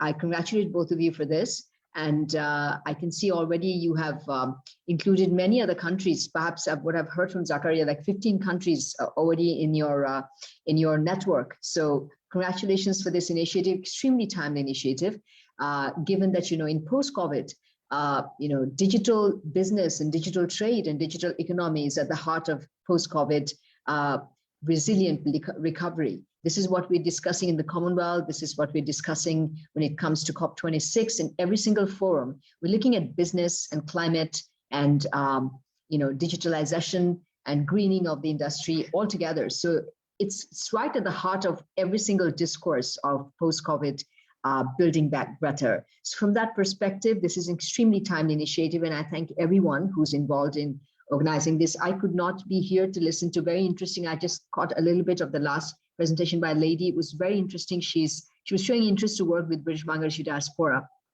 And High Commission would absolutely like to partner with her as well. I don't know her organization, so I couldn't join because I had a ministerial call on. As you know, that this is the 50th anniversary of Bangladesh's independence, as well as this is the birth centenary of our father, the nation, Bangabandhu, and the third celebration that would be going on is Bangladesh UK 50 years. So that is the topic of my meeting with Lord Ahmed, and we absolutely look forward to building new areas of cooperation. So let me just first, focus that what are the existing pillars of our bilateral relations? Because if we need to do a digital partnership or a digital economic connectivity, we have to actually look into what are the existing areas, because it will build around that. And, there are 4 pillars of our bilateral relations. One is democracy, value-based political relations, which is democracy, human rights, and then, secularism and inclusion. These are the fundamental values on which our bilateral relations started 50 years ago in 1971. This is one of the reasons why Britain stood next to the people of Bangladesh during our war of liberation, but these are the values of our war of liberation. This is extremely important for both countries. Number 2 is trade, economy, and development. And when it comes to trade, as you know, that we had a substantive ready-made garment presence in our bilateral trade and exports. 96% of our exports are ready-made garment.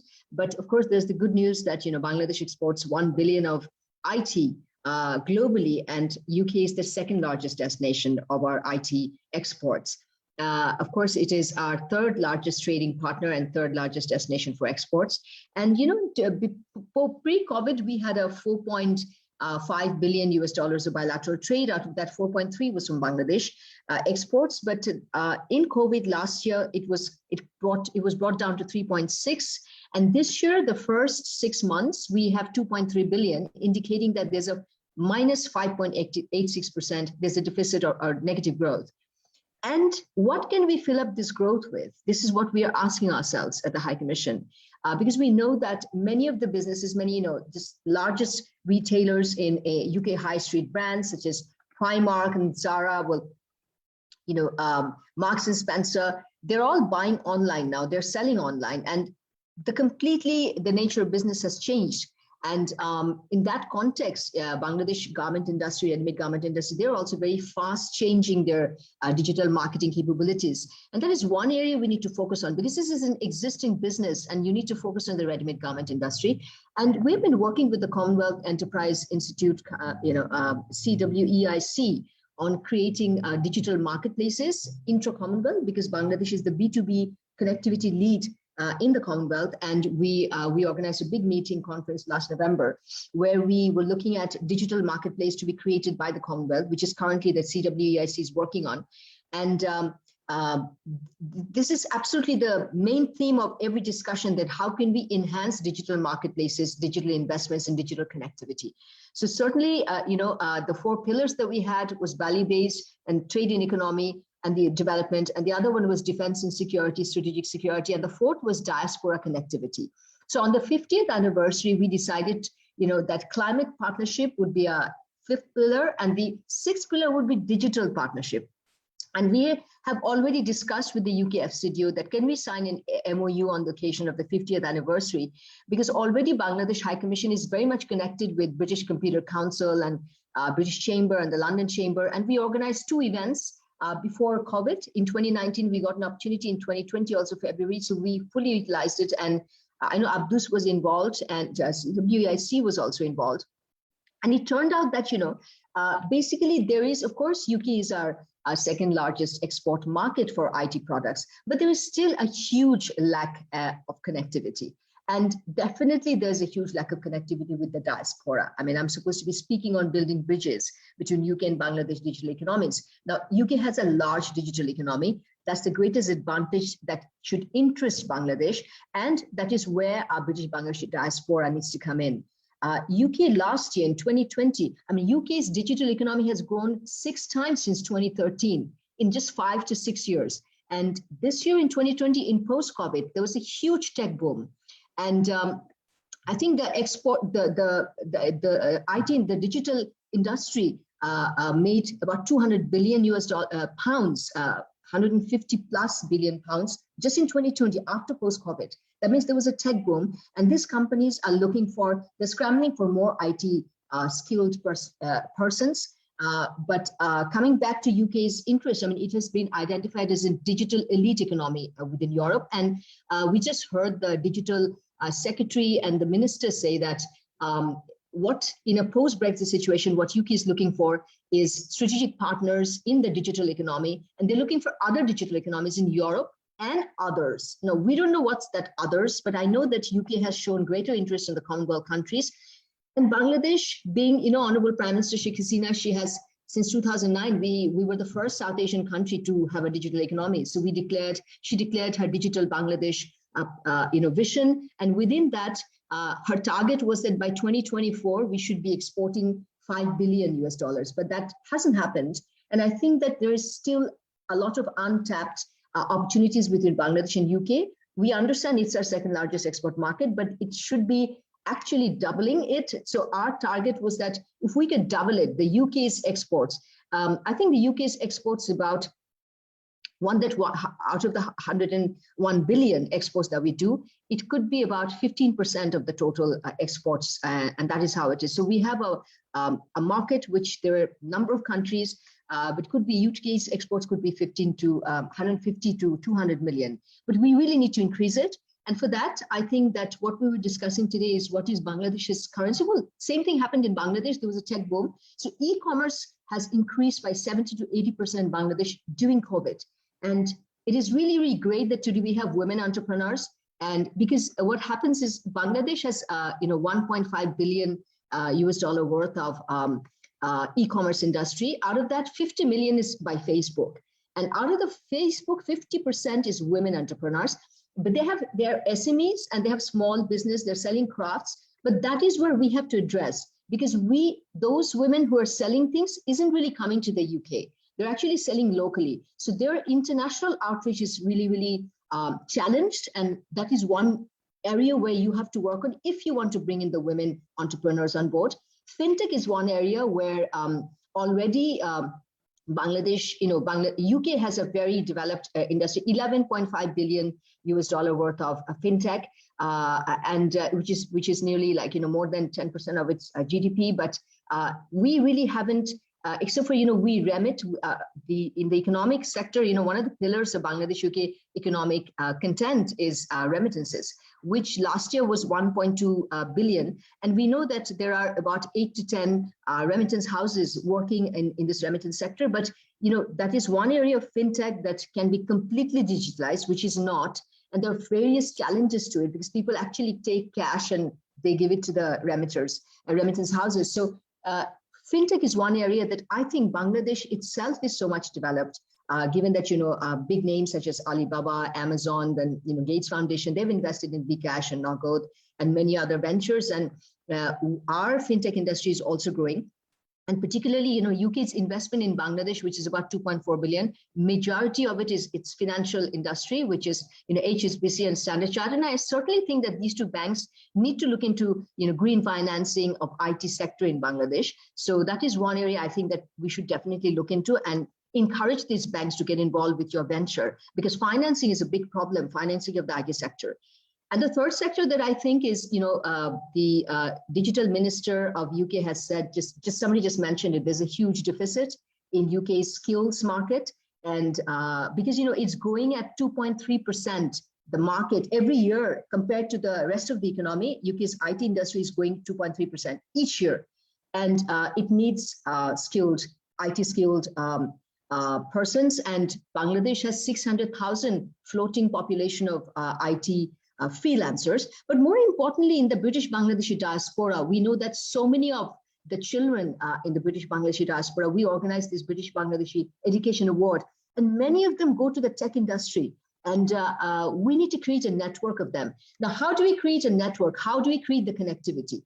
The connectivity obviously has to be created through the diaspora, but from the High Commission, what we have already discussed, we are working with the ICT division to create our own hub of where we'll give list of companies from Bangladesh so they can connect to list of companies from the UK. So we are already working on making one.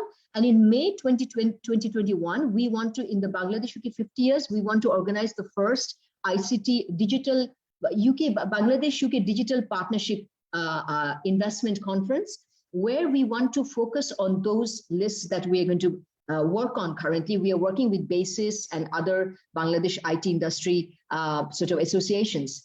But at the same time, the British Chamber, we are very much connected to the British Chamber and the Commonwealth Business Council, which is now CWAIC. And British Chamber has all the regional chambers as its member. So regional chamber is extremely important. When we organized our events, what we saw is that accountants participated, accounts houses, and they do a lot of outsourcing in the accounts. So accounts in insurance sector, fintech sector, banking sector, and also the other one is legal sector. A lot of IT digitalization of these sectors are required in the UK, but Bangladesh is not in that, we're not in that economic rubric. We're not getting business there. So regional chambers are extremely important. So High Commission would also in its database put regional chamber connections.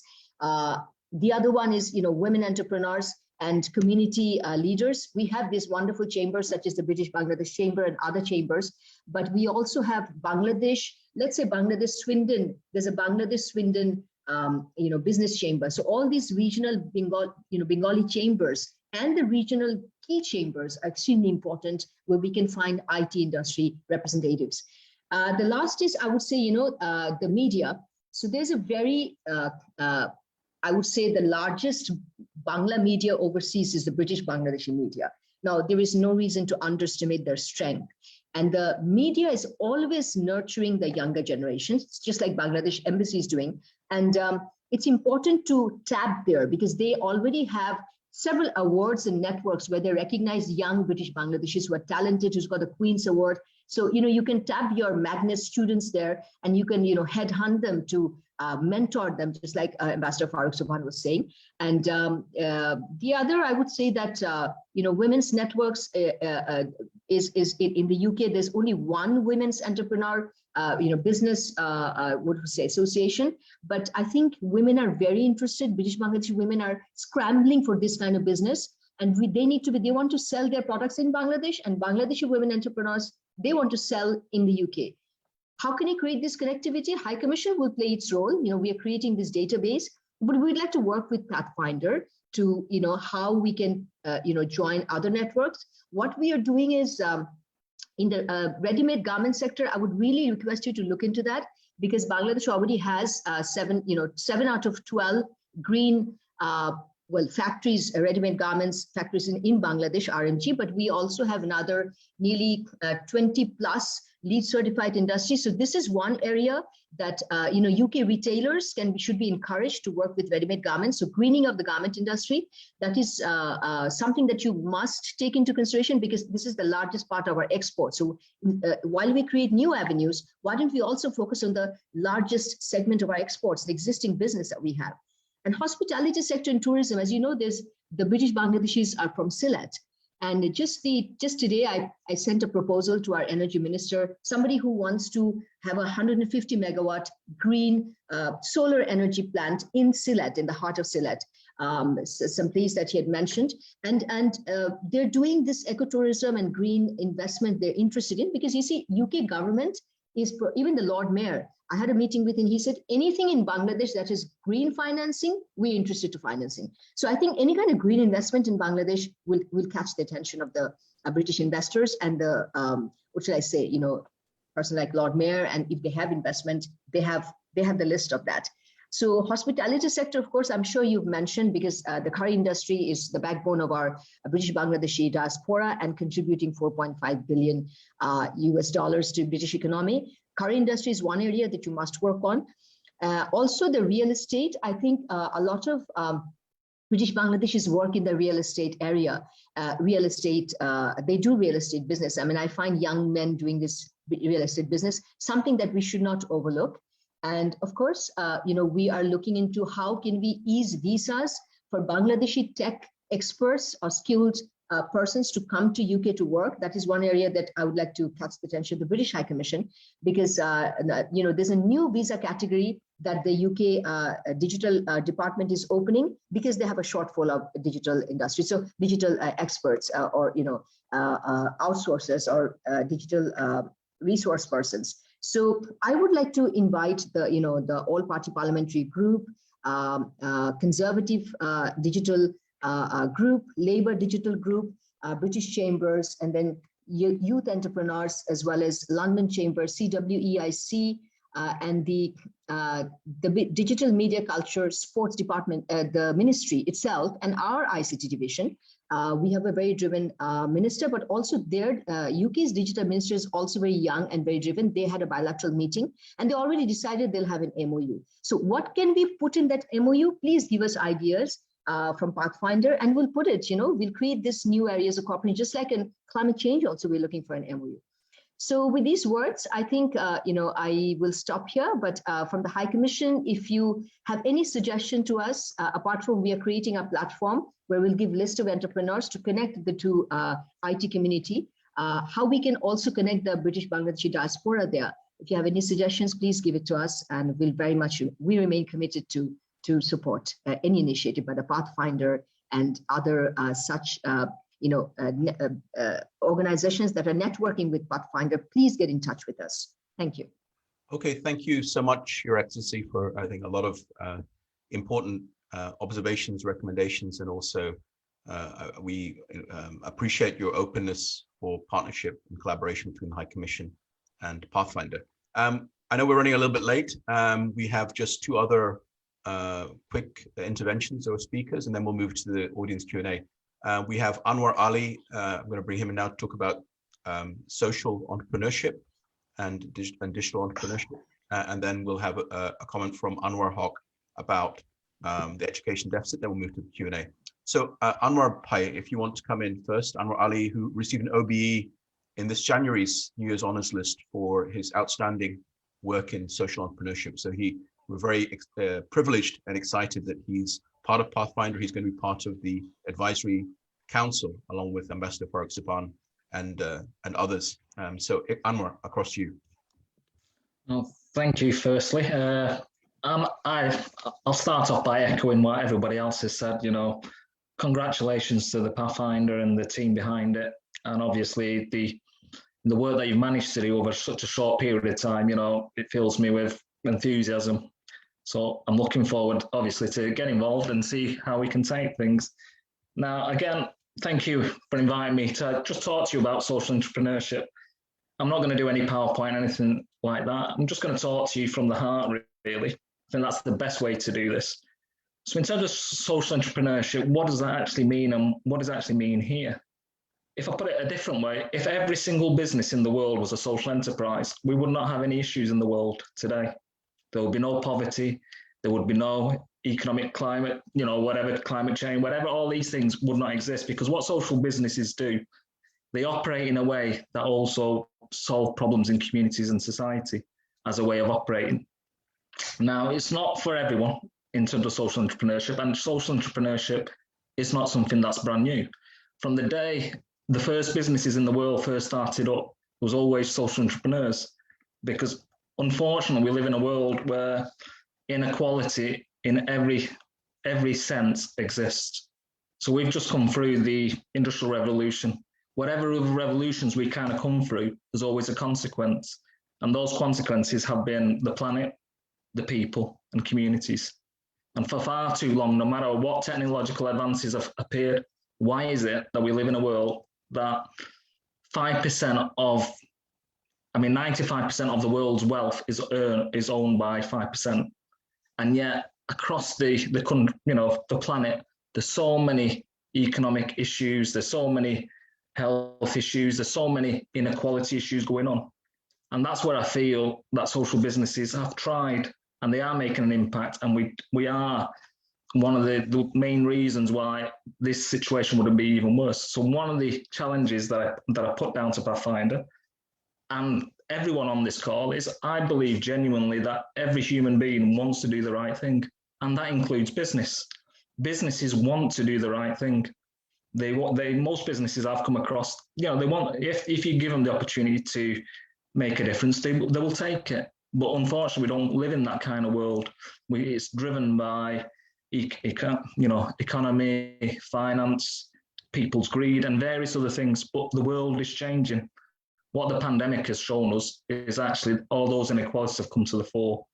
Those people on the front line who put themselves out there are actually one of the worst paid people, in terms of workforces. But in terms of those employers, the employers are doing okay. So again, building back better. There's so many conversations out there that you'll all come across. My challenge to everyone is, okay, I've heard all this before. I haven't come across any, even the documents that have been produced with Pathfinder, there's many references to social issues, impact, all these kind of things. My question, how are you going to do it? Are you going to bring it together? So what is my question? You're saying it, but why is, so my challenge will be to always put down, no matter what you do, make sure you don't leave people behind. Make sure you don't add to those problems, because the next generation, believe it or not, Generation X, the millennials that are coming through, that next generation of entrepreneur, they actually are more motivated about solving problems in the world. They care about the environment. They care about their impact. So in terms of those groups, and women equally, they care what's happening. So the next generation, we've already got a captive audience who are already social entrepreneurs. And I believe that all businesses are slowly starting to move in that direction as well. That's why we have lots of initiatives, not just in the UK, but all over the world, which I won't go into, but it's all about leveling up, making the world fairer, making sure that the next 20, 30 years, or 100 years is a lot better than the past 100, 30 years. And this is the challenge. So digital plays a key role. We're in the digital and technological revolution, whether you like it or you don't. And the growth that is happening year on year is exponential. It's never happened before. The amount of advances the humankind is making. And again, that in itself has its own issues, because there will be a consequence. And those consequences are, unfortunately, people. And places like Bangladesh, unfortunately, because they don't have all the institutions and everything else to help those people who don't have a voice, will be trampled on. So what I'm saying, and this is my challenge that I put down to all of you, social entrepreneurship has a key role. Everything that I've heard that's been shared and what's been discussed, we're all on the same page. So the challenge for us is making sure whatever that we create, or you guys, and whoever creates anything, that they make sure that they don't add to the problems, and use the power of social businesses as one of your anchors to really bring forward the challenges that you put down, young people, women, and also solving some of these issues that we've got in the world. And I think, like I said, my hat goes off. If you can solve any of those kind of things, or implore you to include them into your strategies and your collaborations, and I think that way, I think we can make a true difference in the way that we take things forward. And this Pathfinder just doesn't become another kind of initiative where lots of business people have the best of intentions, but they add to the problems of ordinary people. So I'll leave it with that, and I'll pose that question for every single person. Think very carefully, whatever path we end up going down, we cannot add to people's problems. So you might create the best business in the world, et cetera, but it cannot be at the expense of the worker, or it cannot be at the expense of a community, whether it's in the UK or Bangladesh, on the expense of the entrepreneur making whatever he makes, but everyone else suffers. So, and that's what's happened historically throughout time. And I think this is the time to do something different. And I think this group is the time to actually stand up and do something different as well. Thank you, everyone. Yeah, thanks, Anwar. I think that you made a short comments, but a lot of very powerful points. And I know I couldn't agree with you more. There's also an expression that comes up regularly in our conversations: talk is cheap. So we need to make sure we follow up with action. And actually, before I bring in the last speaker, I just wanted to say, I think, I think the mindset and small steps make a difference.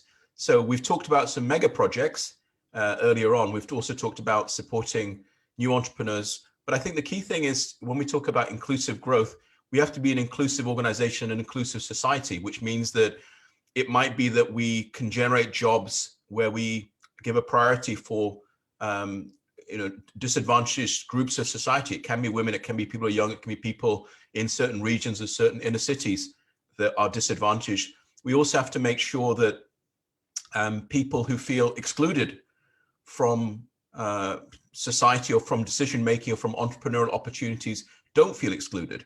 And we also have to, I think, in terms of at least speaking personally, I mean, Anwar, who I'm about to introduce now, who's a deputy head teacher in a school, when we talk, I mean, for me, something that's extremely important is that we can positively motivate even people in school, in sixth formers, to have a more positive outlook on life. It's not just about creating new entrepreneurs. That's obviously a core of Pathfinder, but if we can collectively as a group of people reach out to schools and as well as the broader community and motivate young people to be more positive about the future and to feel that they have opportunities and we, they have every bit as much of a chance as anybody else who's a successful entrepreneur. All these things are important, and we have to bear that in mind. Let me now bring in Anwar Haq, who's, as mentioned, deputy head teacher in London, and also has his own CIC for digital learning platform. Anwar, do you want to come in and make some comments? It can be about the education. Thank you. Assalamu alaikum. A very warm welcome to each and every one of you. Can you hear me okay? Yes, we can. Yeah. Thank you. I'm a founder of Udesk, Ubiquitous Digital Education Solutions, a non-profit CIC, a community interest company based in the UK since 2019. Two main objectives of Udesk are to bring about computing education frameworks to developing countries, mainly for the state sector secondary education provision, and to connect through community outreaches in London to bring short digital upskill training sessions supporting those from disadvantaged backgrounds. As Ifti has mentioned, I'm also assistant head teacher. I am the technology integrator and the lead computing subject practitioner of an inner London secondary trust, a trust being a group of schools. I'll be talking just for a few moments about the education gap in the UK due to COVID and potentially how digital technologies have continued to do so and will support the education gap. If you have any questions, please, by all means, do ask me during the Q&A, and also I'd be very happy to discuss any aspect of my delivery with you afterwards as well, beyond the Q&A. Just to set the scene, a whole school teaching bodies in 3,448 government-maintained secondary schools in England have been working tirelessly to report their subject analysis COVID education gaps for each subject and for each year group from year 7 to 12, with main focuses on key stage 4 and 5, which are the GCSE and the A-level aged learners, usually between 14 and 18 years of age. With the announcement from our Education Secretary on the 23rd of February 2021, the schools would provide teacher-assessed end of GCSE grades. Not only are schools preparing return of students, but also working vigorously in preparing a wide set of supporting documentation for teacher-student assessed grades. Digital technologies that can support these processes would be at an advantage. If I may just take you back to the first lockdown in March 2020, a quick reactionary strategies with immediate effect were the focus of schools. The primary focus being, after the safety of all students, was to maintain a degree of continuity of learning. During the first lockdown, schools' capabilities to deliver continuity varied. Some schools already had technology and digital provisions to deliver online faster than others. During first lockdown, quick learning was required in order to position respective schools for optimum online delivery of subjects. I myself have appraised several systems and concluded to use a system I had utilized in previous institutions. I've retrained a whole school staff body, and the training was on Google Classroom, on Google Workplace, previously known as Google Suites. Many schools We're also preparing for Microsoft Teams, Google Meet, which developed from Google Hangouts, as well as Zoom for immediate meetings and online lessons. Also, taking digital applications center stage during the pandemic, we saw and continue to see the rise of a broad range of learning-related applications, platforms, management systems, academic and vocational learning facilities, and more, including open versions. For many of them, their online education focus has meant the difference from applying normal marketing strategies to accelerated self-driven demand only. The plethora of digital learning tools, applications, and technologies are welcomed, as they are naturally vital to many and for managing skills development gaps. And this may be the differentiating factor between sustainable digital learning, long-term businesses, and the saturation from duplications. However, this is an exciting and pertinent area for further focused discussions where, in algorithmic processes, can devise and detect areas of new generation learning technologies. I hope you found some of this information engaging and interesting. I would be very happy should you wish to have discussions creating new generation learning technologies further. I'll try and I've kept this as short as possible. I appreciate that time is running out. And I'll hand it back over to Mr. Islam Ifti. Thank you. Okay, thank you so much, Anwar. I think and digital education in general, not just skills training, but education more broadly and leveraging digital. That I think there's a huge need and an opportunity, as said, to overcome this education deficit that's developed due to COVID. And there's a multi-billion children problem. So we can work. We'll have a digital education working group. And we're about to go into the Q&A, but before we do that, I also wanted to share a screen. One of the ideas that one of our plans is to actually create a series of focus groups. Committees. I don't really like the word committee, but let's say for focus groups or subgroups, we will create in areas fintech, digital health, digital education, e-commerce, hospitality, climate change, smart cities, property, AI, blockchain, startup funding, skills training, women's digital entrepreneurship, and catalyzing youth entrepreneurship. So for these committees, we're going to create different chat rooms and groups. At the moment, we have this mega WhatsApp group in Pathfinder, but we will be transitioning to these focus chat rooms. And I would encourage everybody on this call and the members of Pathfinder to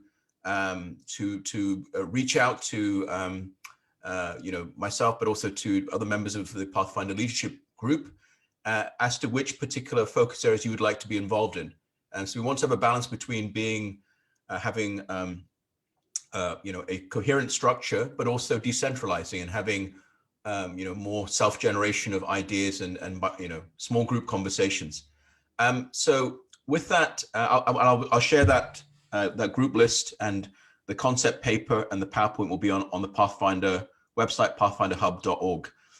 So what we'll do now is move into the Q&A. I know we're running about 40 minutes late from the Q&A. I think that reflects a very rich conversation so far and a lot of enthusiasm and passion. In terms of the Q&A, a few practical issues. One is if you can use the raise your hand function. So if you look at the bottom of the Zoom screen and click on reaction, there's a raise your hand function. Secondly, if I can be quite strict in just limiting everybody to 1 minute of input and otherwise we'll be here for another 2 hours. And I know you don't want to do that.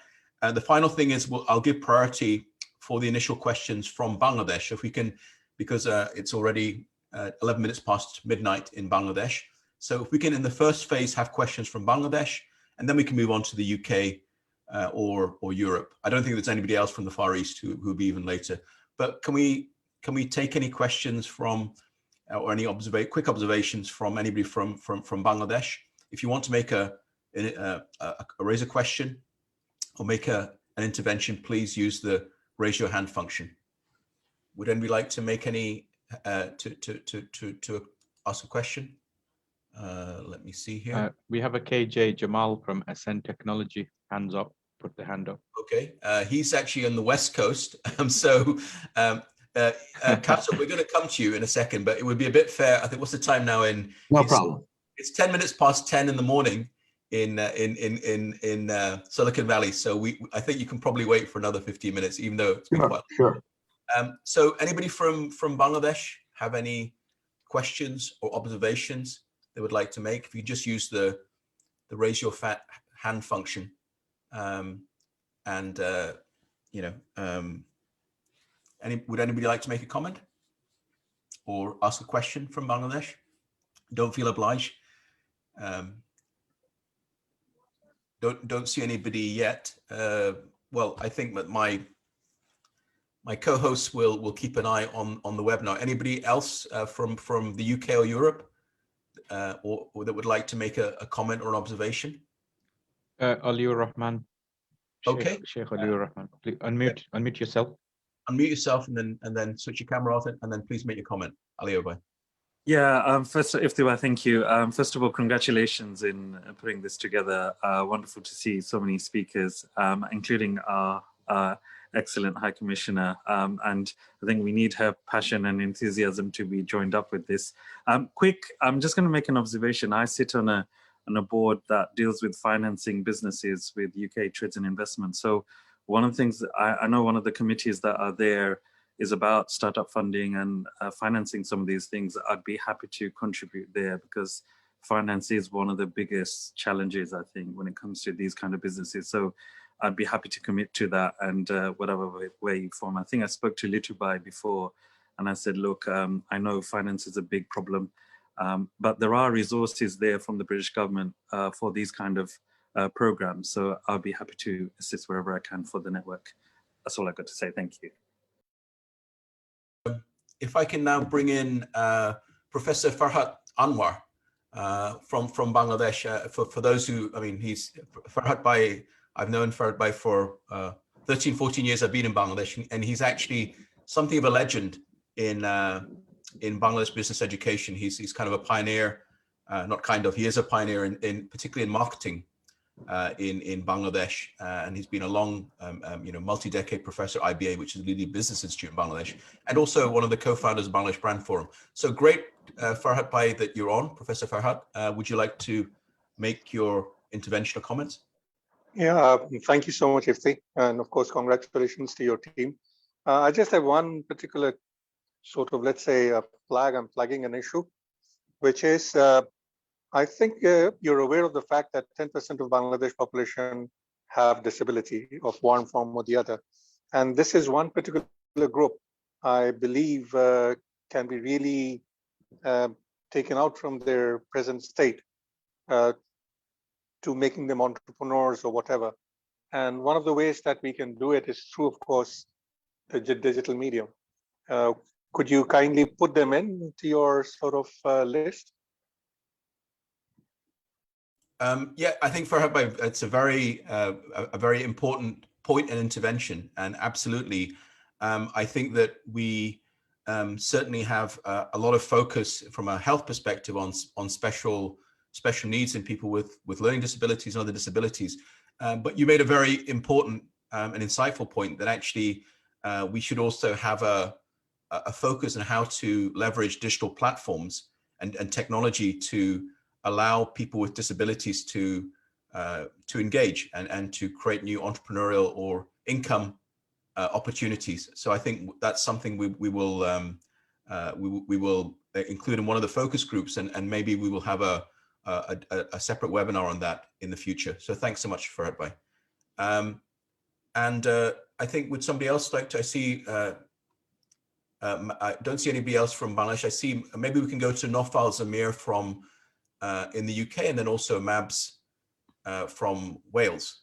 And if there's anybody from Bangladesh that would like to ask questions, please let me know. And by the way, we are recording. This is on Facebook Live. We're also recording this on Zoom. It will be uploaded to YouTube. So if anybody in Bangladesh is, I know people stay up quite late, but if you're feeling, hopefully you're feeling energized by the conversation. But if you're also wanting to get to sleep, then you can also watch the balance on YouTube.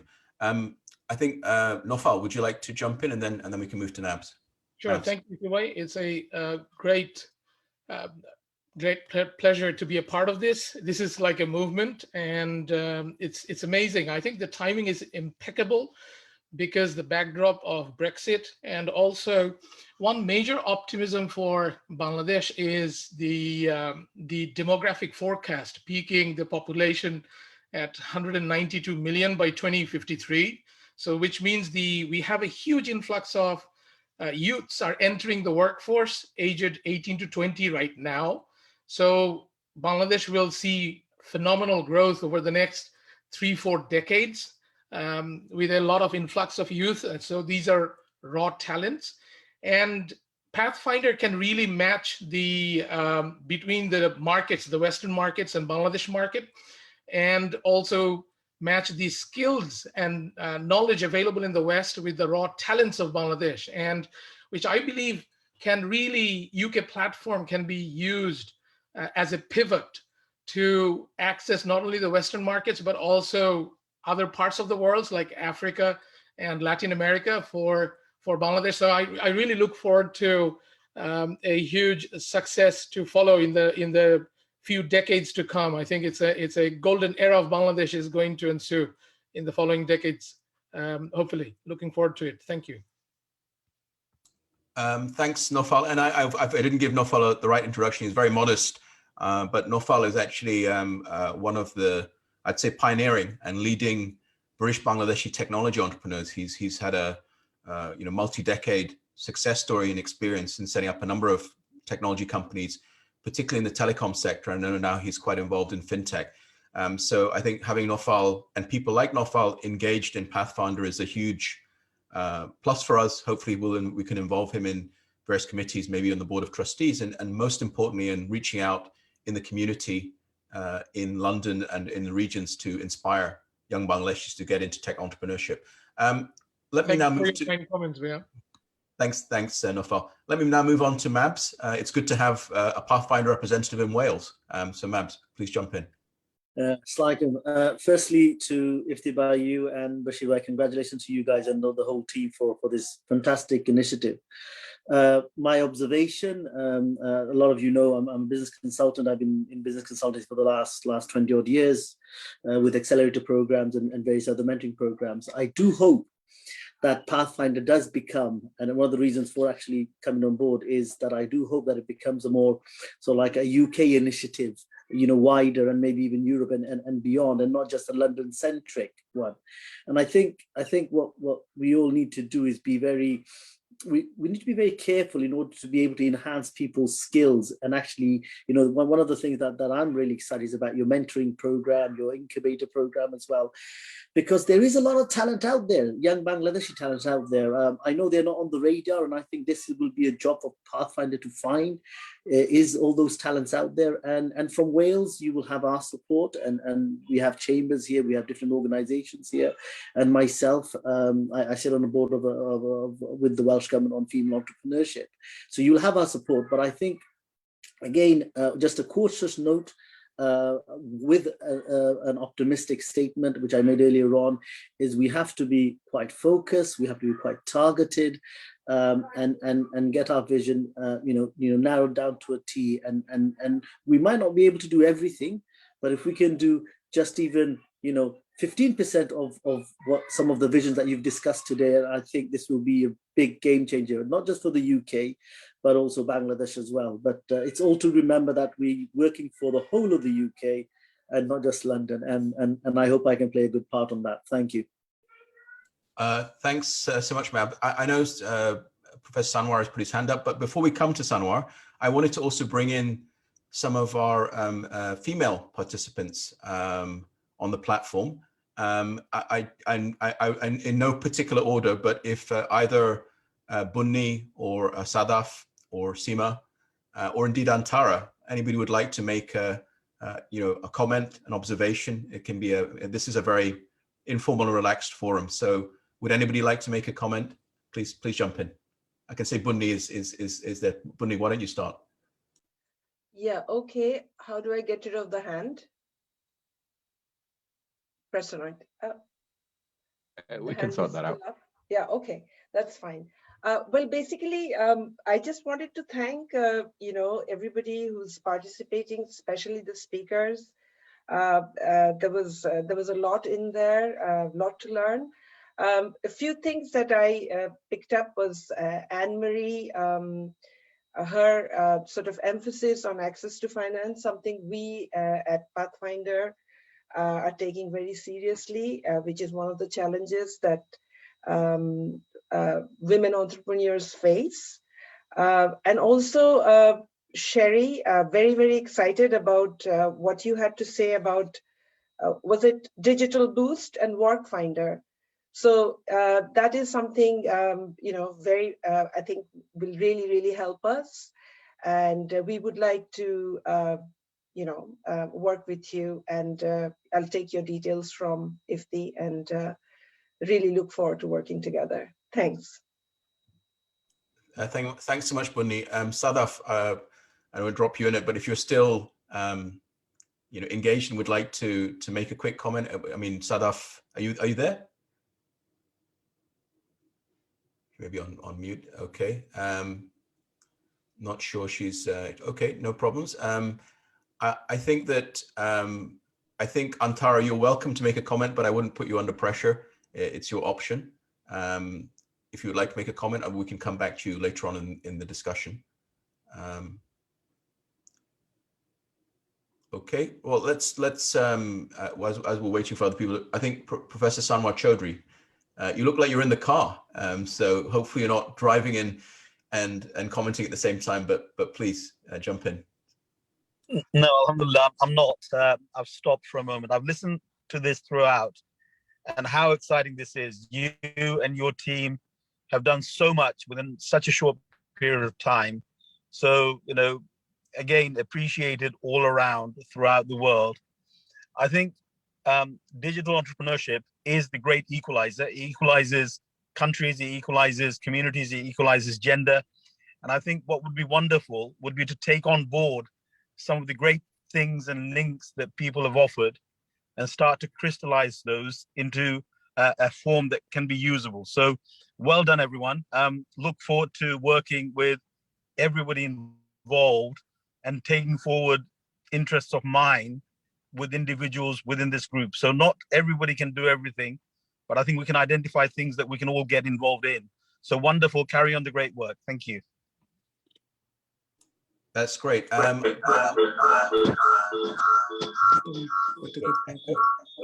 can see Tasneem, Reina, would Reina like to make yes, hello. Hi, my name is Reina, and I'm a mental health professional working in London. I got involved through Pathfinder, through Nusrat Bunni, and I joined the talk today, and it's definitely a great initiative and platform created for a lot of women like us who have migrated to this country and have been professionals and have the experience and knowledge that we wanted to disseminate to people in our community, and what better to do it in a digital platform where we can have a greener way of spreading knowledge and experience to people in our country and the community here. So it was definitely a wonderful platform that's been created, and I thank you for all who has been involved, and thank you for including me. And I know my daughter, who's also the second generation, is also an entrepreneur, business entrepreneur. She's got her own startup. She started 6 years ago, and we'd be very happy to take this platform on to see whether we can, help spread this experience and knowledge to the women and the youth and our community. Thank you. That's great. Thanks very much, Reina, for your intervention. I'm going to now come to Antara, Antara Mirza, who's a young female entrepreneur in the UK. Then we'll move to Tofikul in Bangladesh, then we'll move to Russell in the UK. Actually, before I get Antara to speak, firstly, I wanted to, it's actually again, giving maybe some live examples of how Pathfinder is working dynamically, even at a very early stage. So Antara, who was working in the NHS, I think as a psychologist, and then has set up her own. She's an artist as well. Set up her own business, studying her art. And she and her mother Bunni and I, we were discussing a few months ago, actually, even before Pathfinder started, about maybe setting up a virtual global art gallery. And Antara, I think after last Thursday's call, Antara reached out in the Pathfinder group, and I think I would say bravely is not the right word, but I was really encouraged and humbled by the fact that she's 26 years old. She reached out in this group of 150 people and said, this is my business. Does anybody want, would anybody like to collaborate? Does anyone want to give me some advice? And a number of people from Pathfinder, jumped on right away and said, absolutely. And I remember we were actually planning let's say a webinar beginning of next week. So although we have the big one on April the 9th on the restaurant sector, we've decided amongst the management team to actually hold I want to say a webinar, a Zoom discussion. It'll probably be next Monday. It'll give us a week to recover from this one, but on how to use technology to promote art, handicrafts, and artists globally, from Antara and others. What I wanted to say is that I remember when Antara asked for this feedback, there was a few people in that I was working with said, Ifti, don't worry, we'll take care of giving Antara some advice because we know you're extremely busy. And my response was actually, you know what, we have these mega projects we're working on, but it's extremely important to me that we respond to young entrepreneurs and especially young women entrepreneurs. And talk is cheap. So we are actually planning to have a webinar, and Antara actually can be credited with triggering that discussion about how we're going to use global technology to support not just her business, but also artists and from around the world. So Antara, let me now bring into the discussion, and then we'll go to Tawfiqul after that in Bangladesh. Antara. Hi, to be honest, Ifti, you've kind of covered everything I was going to say. Like, I was just going to kind of say that this is a really exciting opportunity to kind of connect to a lot of people. And in terms of my own business as like a small entrepreneur, I'm just kind of looking forward to any opportunities that might come my way. So thank you. No, I think, and apologies, I have a bad habit of doing that. I think my wife will probably say I preempt the conversation, which wasn't deliberate, but I think that I wanted to also, we are a business network. So yes, we have a number of social goals, but we're also a members club. And I would encourage all of the members of Pathfinder to support each other, and in particular, young entrepreneurs and women entrepreneurs as well. So we will look to, we will try and, we will definitely promote you as an entrepreneur in your business within the network. And we'll also find ways to help you with technology, and also explore the broader, I said, virtual art gallery, other kinds of technology platforms to move to promote artists. And actually, it was interesting as well that Antara became, she's an artist, but she took up, she became a professional entrepreneur and artist during this COVID time. I guess it's making a lot of us rethink what we want to focus on. Now let me come to bring in Tawfiqul. Hey, can I just interrupt? Like we just spoke to Raina. Raina's daughter, she is our potential member, and she is a young entrepreneur herself, and she's in digital marketing. She has her own company. So I was wondering whether you would like to have a quick. I don't know whether if Leah is around. Would you? Yeah, Raina, if Leah is there, she's welcome to Raina. Raina, sorry. If Leah's, if she's comfortable, I don't want to put anybody on the spot. She's welcome to make a comment. Hi everyone. No, been really interesting just listening in and seeing what's happening.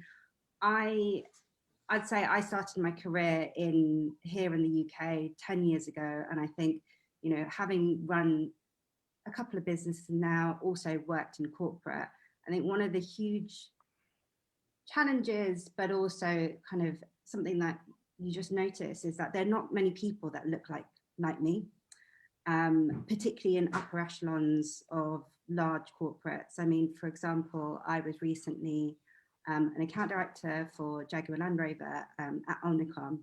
And, I was regularly going into meetings where, I'm the only person under 40 of color and a woman, So I think, having these types of networks where I get to meet more people like me, because that isn't my experience, I'd say, here in the UK. So really wonderful hearing, everything that you guys are trying to do. I think as a young British Bangladeshi as well, it's exciting to have an opportunity to, I think, engage with, my home country. So yes, I'm second generation, but I still speak Bengali, and, I've got a very good connection back home through my family. So definitely really, really exciting hearing what everything that's happening on this forum, and yeah, looking forward to engaging more. So yeah, thank you very much for letting me talk. Yeah, thanks so much, Leah, and really, I said, appreciative, and that you spoke at short notice and you engaged, and help within this. It may be, so I would also encourage everybody to reach out by, to form their own small groups, WhatsApp groups. They can just, reach out to people individually. There's no centralized control mechanism. And I think also sometimes you may have an idea and can just be a few of us on WhatsApp, or just got to get onto a Zoom call with 5 people or 10 people, and may be able to give you some technology advice or some technology support.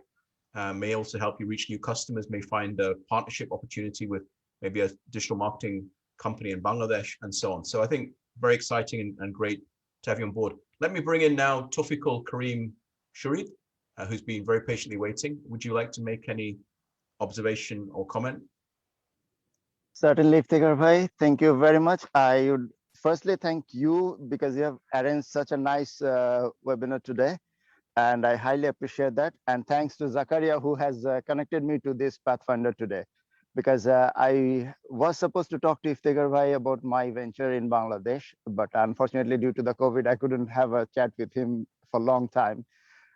Just to share my views that yes, certainly Pathfinder needs to extend their radar to connect more entrepreneurs and more business opportunities from Bangladesh, and especially those who are living in UK like me, but wants to do something in Bangladesh. They need support from Pathfinder. And I hope Iftikhar Bhai is the right person to do that, along with all the team members. I highly appreciate you and thank you all. Looking forward to work with you all together. Thank you. Great, thank you so much. It looks like you're on your, lockdown allocation of exercise. Your walk today, which is good. Well, I was outside and I was having my evening work, and then I just got in the opportunity. Good multitasking. Good to see. Thank you, yeah. So now let me. I think Kauza Jamal has been waiting very patiently. So we'll take a comment from Kauza, and then we'll move to Russell from Cheltenham to talk about green economy opportunities. So Kauza, why don't we have our Pathfinder officer representative from Silicon Valley. So that's quite exciting as well. So Kauza, why don't you speak, and then we'll come to Russell. Kauza, across to you. Thank you, Ifti. Thank you for taking the lead here. And honestly, very pleased to join Pathfinder Group. So my idea or my input is very simple. I know Pathfinder is doing UK and Bangladesh, and we are in Silicon Valley, California, and we have been thinking, and you know that if they have been involved on all the Bangladeshi initiative from a long time, right? So we have been thinking, how can we partner up? And definitely I'm part of Pathfinder, but I want to also bring other Silicon Valley-based NRBs and US-based people to the Pathfinder, maybe a concept of sister concern, or you can say a partner organization, however you say, under the same leadership, we follow the franchise model connecting US, UK, and Bangladesh. Because being honest, no bragging, you cannot eliminate Silicon Valley out of technology. So today and tomorrow, people will come. So why not we start the front work right now. Why don't we have a, while we are here, I'm here, and I'm somebody who's committed to Bangladesh. So it's not that I've been doing it for 1 or 2 years. It's been going on for 22 years. So definitely want to involve with a platform that is so many good people here, so experienced people here. We have all different background, diverse group here. And I think if we connect the Valley with this initiative, it's gonna be a win-win situation for everybody. And definitely we can come on with all the plans program, definitely in base UK and Bangladesh, but we can also input and bring people to the platform. And that could be a win-win situation for the whole group. That is my idea. And I'm not gonna talk is cheap, as you say, and I say that too. I'm going to stand by it. I'm going to be here, and you know, with the local, you know, we have our own office from ASEAN. We are involved in the Fortune 500 companies. All the people that work here, all the engineers, high level, C-level executive, we can bring some of them, and then we can see where we go. So that is my just a feedback or proposal, what you say, but there is a lot of traction we can bring from the Valley, and then you guys know how to utilize, and we will know how to utilize, and that could be a good conversation to have while we are building the organization. So we don't want to go build another organization and then do this. We can do it together. That's what my input is. No, that's great. Thanks, Kausar. And I think what you and I, we can discuss, we can set up another webinar where we just specifically, you can invite a group and network of British Bangladeshis from Silicon Valley and from the West Coast in technology, and we can, you know, have I think that'll be a very rich discussion. I know several, and obviously you're based there, so we'll plan that together. I think now we've been going for some long period of time, so we'll take one last comment on the green economy from somebody that's doing a project in the green economy, Russell from Cheltenham. Then I'll hand it to Bashir Bhai to give a vote of thanks, and we can wrap it up. And the whole webinar is actually being recorded. So Russell, your comment, and then we'll across to Bashir Bhai. Thank you. It's very nice to be here. I think obviously I'm not going to repeat after everyone, but this is a fantastic opportunity and platform, I think, for any young entrepreneur to come in, and I will certainly be spreading the word. So I am Russell Mahmood. I'm from the 101 group. Actually listening to Mr. Anwar Ali OBE and thinking of what are we eating, where are we living, how much resources are we using of our planet, and how are we thinking that our consumption, how it's affecting everything. So from that, we are working on an aquaculture project in both Bangladesh and in the UK. So it is not just about producing some fish or making a commercial success out of a business, but it is actually going back to the root and thinking that what are we doing to our natural resources? Where are we catching our fish from? How much is actually traveling from the tank or from the source to our plates? So within all those, I think rather than going into much details, what I wanted to say, aquaculture as it's growing all around the world, we need to embrace it, especially in the UK. They're far behind. And in terms of Bangladesh, we should be proud that we produce, I think we're fifth largest producer of fish. However, the big problem and the question we should there is that the technology that is being innovated in every year, those are actually not reaching our farmers, the small farmers and the small entrepreneurs. Now, how can we actually help them for them to survive, and then for the aquaculture and for the green economy to be a success? So in there, the aquaculture comes in, the new fishing technology comes in.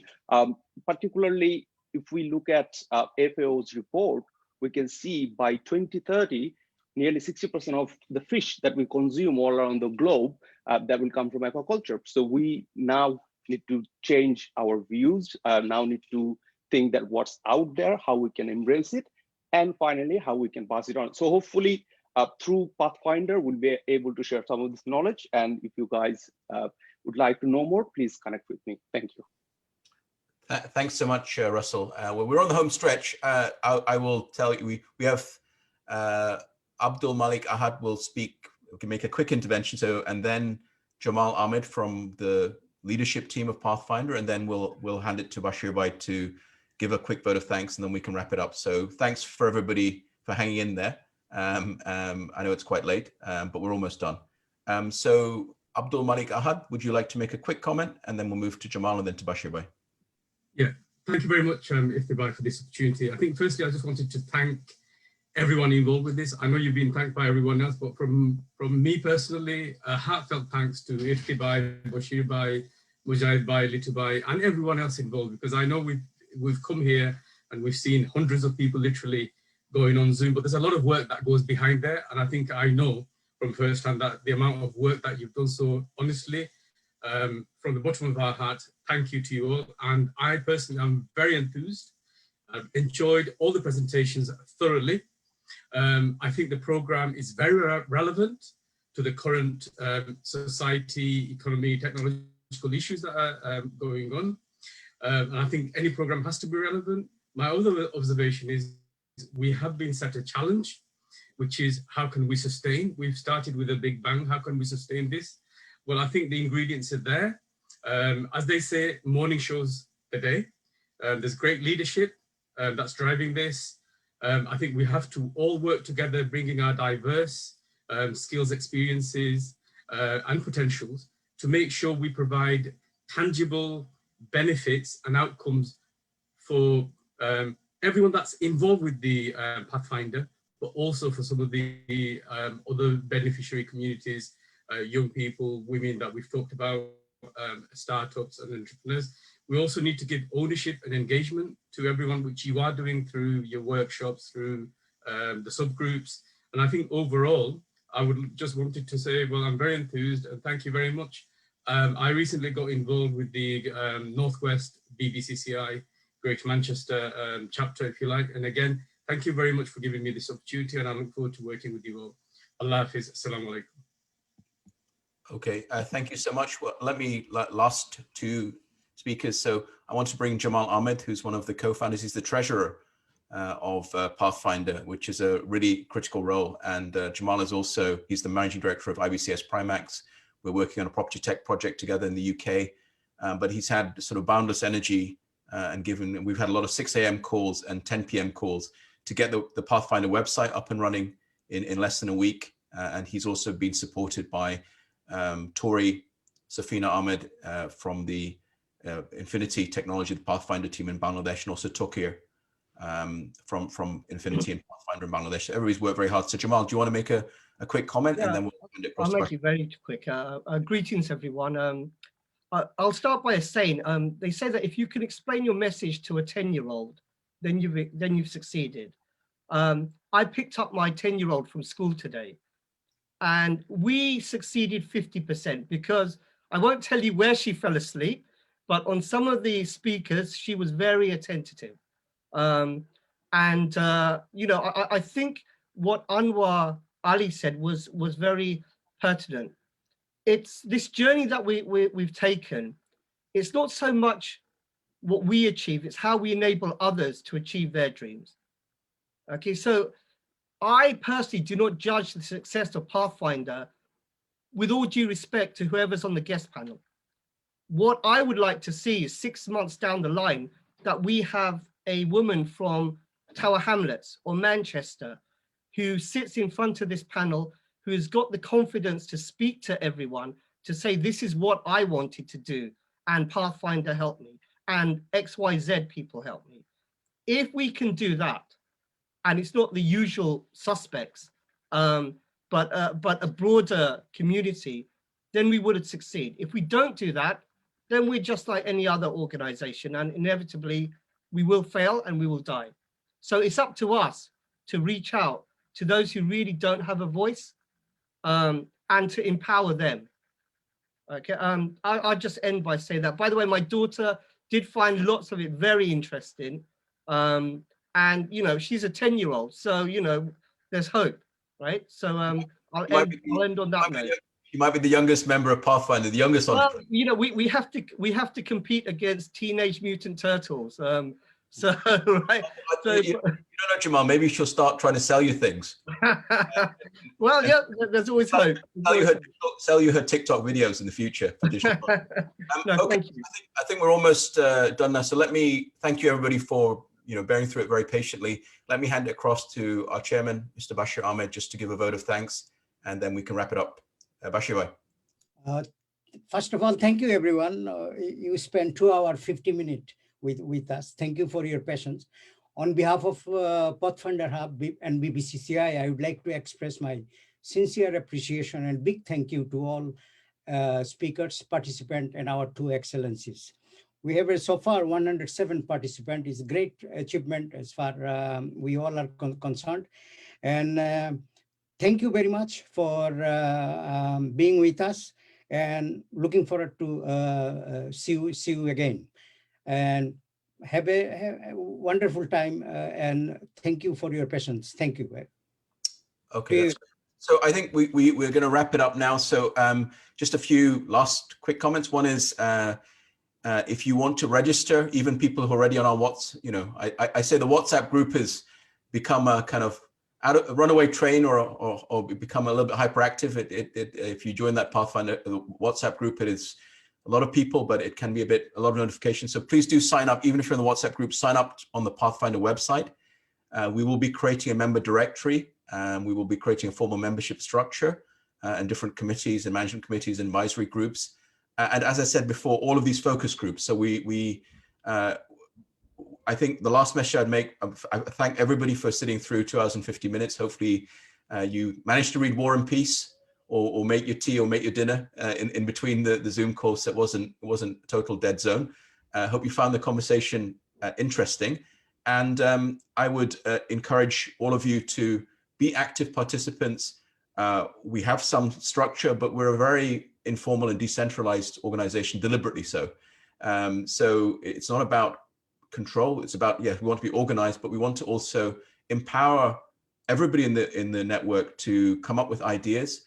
I gave the example about Antara, and I was motivated and mobilized by Antara's intervention a few days ago to decide we're going to have a webinar on that. So I think that encourage all of you to take part in these subgroups, and also to number 2 is to come back to me and to other people in the leadership team with your ideas. Number 3, this leadership team. So leadership team is actually a function of who has the time, energy, passion, enthusiasm to be part of it. It's in no way fixed. I can tell you, speaking personally, I'm always, and I know Bashir Bhai feels the same, the other leadership feels the same. The leadership team door is always open, if that makes sense, because we have a very ambitious agenda. And if we have people who are like-minded, collaborative, and most importantly, passionate about digital entrepreneurship and some of the goals that we're trying to achieve, all the better. If we have more women and young members of the leadership team, even happier with that. And then the last thing I would say is we have moved quite far in the first 10 days. As the expressions come up, talk is cheap. I think we're actually moving on business ideas very fast. So behind the webinars and all these discussions, there are, I'm personally engaged in at least 10 different digital entrepreneurship ideas, projects right now that has come out from platform in the last 2 weeks. So if anything, I'm running out of bandwidth and energy. And so I would say it's not just talk. And if any of you have an idea, yes, we'll have lots of committees. Yes, we'll have an innovator incubation hub, entrepreneurship academy, X, Y, and Z. But do reach out in the group. And I read all the messages. Sometimes not, it's getting a little bit challenging, but we do genuinely want to collaborate. And there's no success, I think it's come out, last thing I'd say is no success is a small success. I would say beyond all the big mega projects, I would repeat again what Jamal has said, others have said, if we can positively motivate somebody, if we can help a business in an underprivileged area, or maybe an underrepresented segment, such as women or young entrepreneurs in different parts of the country, or indeed in Bangladesh, I actually believe we have 140, almost 150 members. Probably after today, we will have many, many more members, because there was probably about 120 plus to 130 on the Zoom call at different times today. But there's been probably several thousand watching on Facebook Live. And by tomorrow, there'll be more. So we have a very strong network. And let's, I think I encourage all of you to reach out, think collaboratively about how we can really use this sort of global network to not only benefit our own businesses, but also to achieve some of these goals for society, which Anwar Ali, OBE, I think, expressed very succinctly. So thank you, everybody. This call is being recorded, will be uploaded to YouTube. Feel free to share it on Facebook, I think from the Facebook Live, share the YouTube link, and we look forward to, there will be a sort of mini discussion webinar next week on art. And then we will have the next major session, major webinar will be on April the 9th on, as I said, food retailing, the restaurant sector. I think that will be very exciting because we want to think about how the restaurant sector, how grocery stores and that sector, which has been so decimated by COVID, how can we use technology to reinvent that sector going forward? So look forward to hearing from all of you. Thank you again for all your time. Take care and stay safe. Thank you. Bye-bye. Thank you, everyone. Bye-bye.